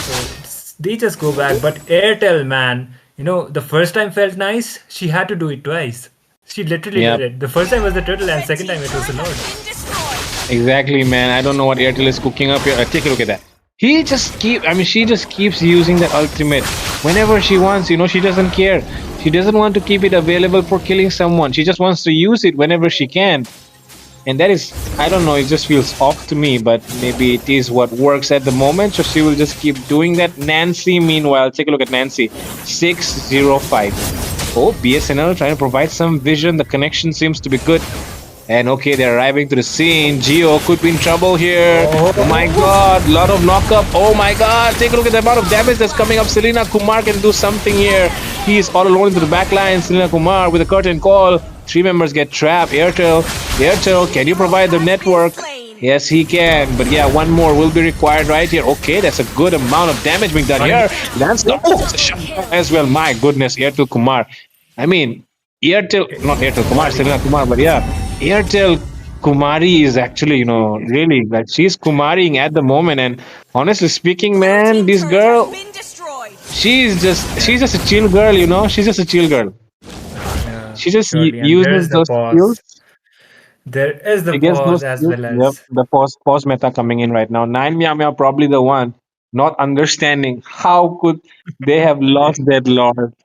But yeah, like I was saying, Tami, she's just a chill girl because just take a look at the way she's playing, right? She uses the ultimate. She does not care about the kills at all. If it comes, it comes. If it does not, I don't care. But yeah, when it comes to the objective fights, because that is what the jungler is for, right? She will definitely take those lords and turtles. So yeah, for that reason, man, I just feel like right now Airtel is just a chill girl who's just playing a chill game. And yeah, that is all that I have to say about Airtel. But yeah, I became a big fan, man, of Airtel right now. Bro is glazing at this point. Oh, Akiko just goes back. And one thing is, Panthera's in it. Even onto the papers, it might not look that crucial, but thanks to Airtel actually securing two of the objectives, they bought some of the time for their side. But the thing is, there might be the initiation. Serena Kumar doesn't have the flicker, and there's the Raging Sandstorm, but it will be missing out. The aim won't be quite right onto the point. The wild chat comes up onto three people, but still they don't have enough damage. PSNL falls off onto the process. Vodafone as well as Serena Kumar goes back onto low HP, so it is still safe to say that Geo, Geo Dandanadan, where are you? Oh no! Where are he you, is Geo? getting ganked. Geo. He is getting ganked down, and there you go. The goal laner will be falling off, and it looks like it will be the second objective most probably getting secured. But Airtel, she is right there. Maybe she might be going out for another clutch steal. She will be trying it out, but this time the crowd controls will be getting better enough for. Somehow Ada gets the Lord this time. The shutdown onto that Lancelot. Man, that was so close. I still felt like, it could have been possible, but unluckily this time around, it won't be happening. in the hands of Airtel. But man, Airtel has been putting up a very good show every single time, and right now things could end here. But man, talk about clutch-based defenses once again. Lancelot always comes to the picture, and right now Airtel could pull off a clutch-based defense. Even Selena Kumar could help. Because when it comes to base defenses, Xavier is really, really good, right? He can keep spamming those skills and clear those minions really fast. So yeah, with that, let's see how they approach to try and end the base right now. Because even 9 Meow Meow knows they have a Xavier, they have a carry, they have a Lancelot. I mean, their entire lineup is pretty good, right? Pretty solid on paper. So with just one good fight, things can turn around for them. Yeah, surely. But the thing is, with the Xavier, he mostly shines out when it comes to the Lord defenses like this. So the itemizations might still not be enough, but the damage could definitely do one thing. But there is the initiation once again. Geo falls down, and it looks like one by one, Panther Zenith will be losing out their members. They can't do anything, and this time it will be the permanent base knock coming up from the side of Team 9 Meow Meow. They won't be wasting any more time, and they will be taking the W's with them. And with that, here we are at the end of the second day of the Queen's Legacy series. And at the last match, the winners are, of course, the ones who played the better ones, right? Of course, Airtel, man, I feel really bad for Airtel. Panthers in it, they lose out this match. But yep, they do have a second chance. And I feel like with the way they play it, if they don't chill and if they get serious, things can get really hard for the enemies. Yeah. Especially, if you're going up against Team Panthera Zenith, I think Lancelot could be a respect ban for Airtel, considering the fact how well she was able to play it out. Even though the results, it is Team 9 Meow Meow who came up quite dominant, but Airtel actually did bought some time for the side of a team, thanks to getting that first Lord as well as the first turtle. So this is the one thing, if the jungler is actually zoned out, so they need to watch out for her onto the lower brackets as well. But Team 9 Meow Meow, living up to their name, we did see them previously into some tournaments before, and they were actually the winners, most probably. So definitely a big contender onto this Queen's Legacy series right now, Fredo, looking at their performance. Yep. Let's see what happens. I mean, it's just a second day, right? A lot more stuff will come up as well. And with that, we will of course take our leave tonight because there was the last match, and we'll be back with more action tomorrow on Queen's Legacy series, of course, on the YouTube channel of Wardrum Games. This is Fredo alongside me, Sitami, and we'll be signing off for tonight. Good night.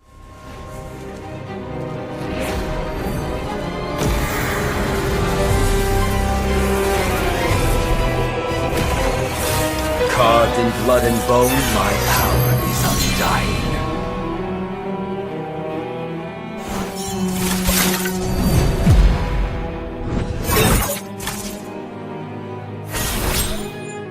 Blessed? Cursed?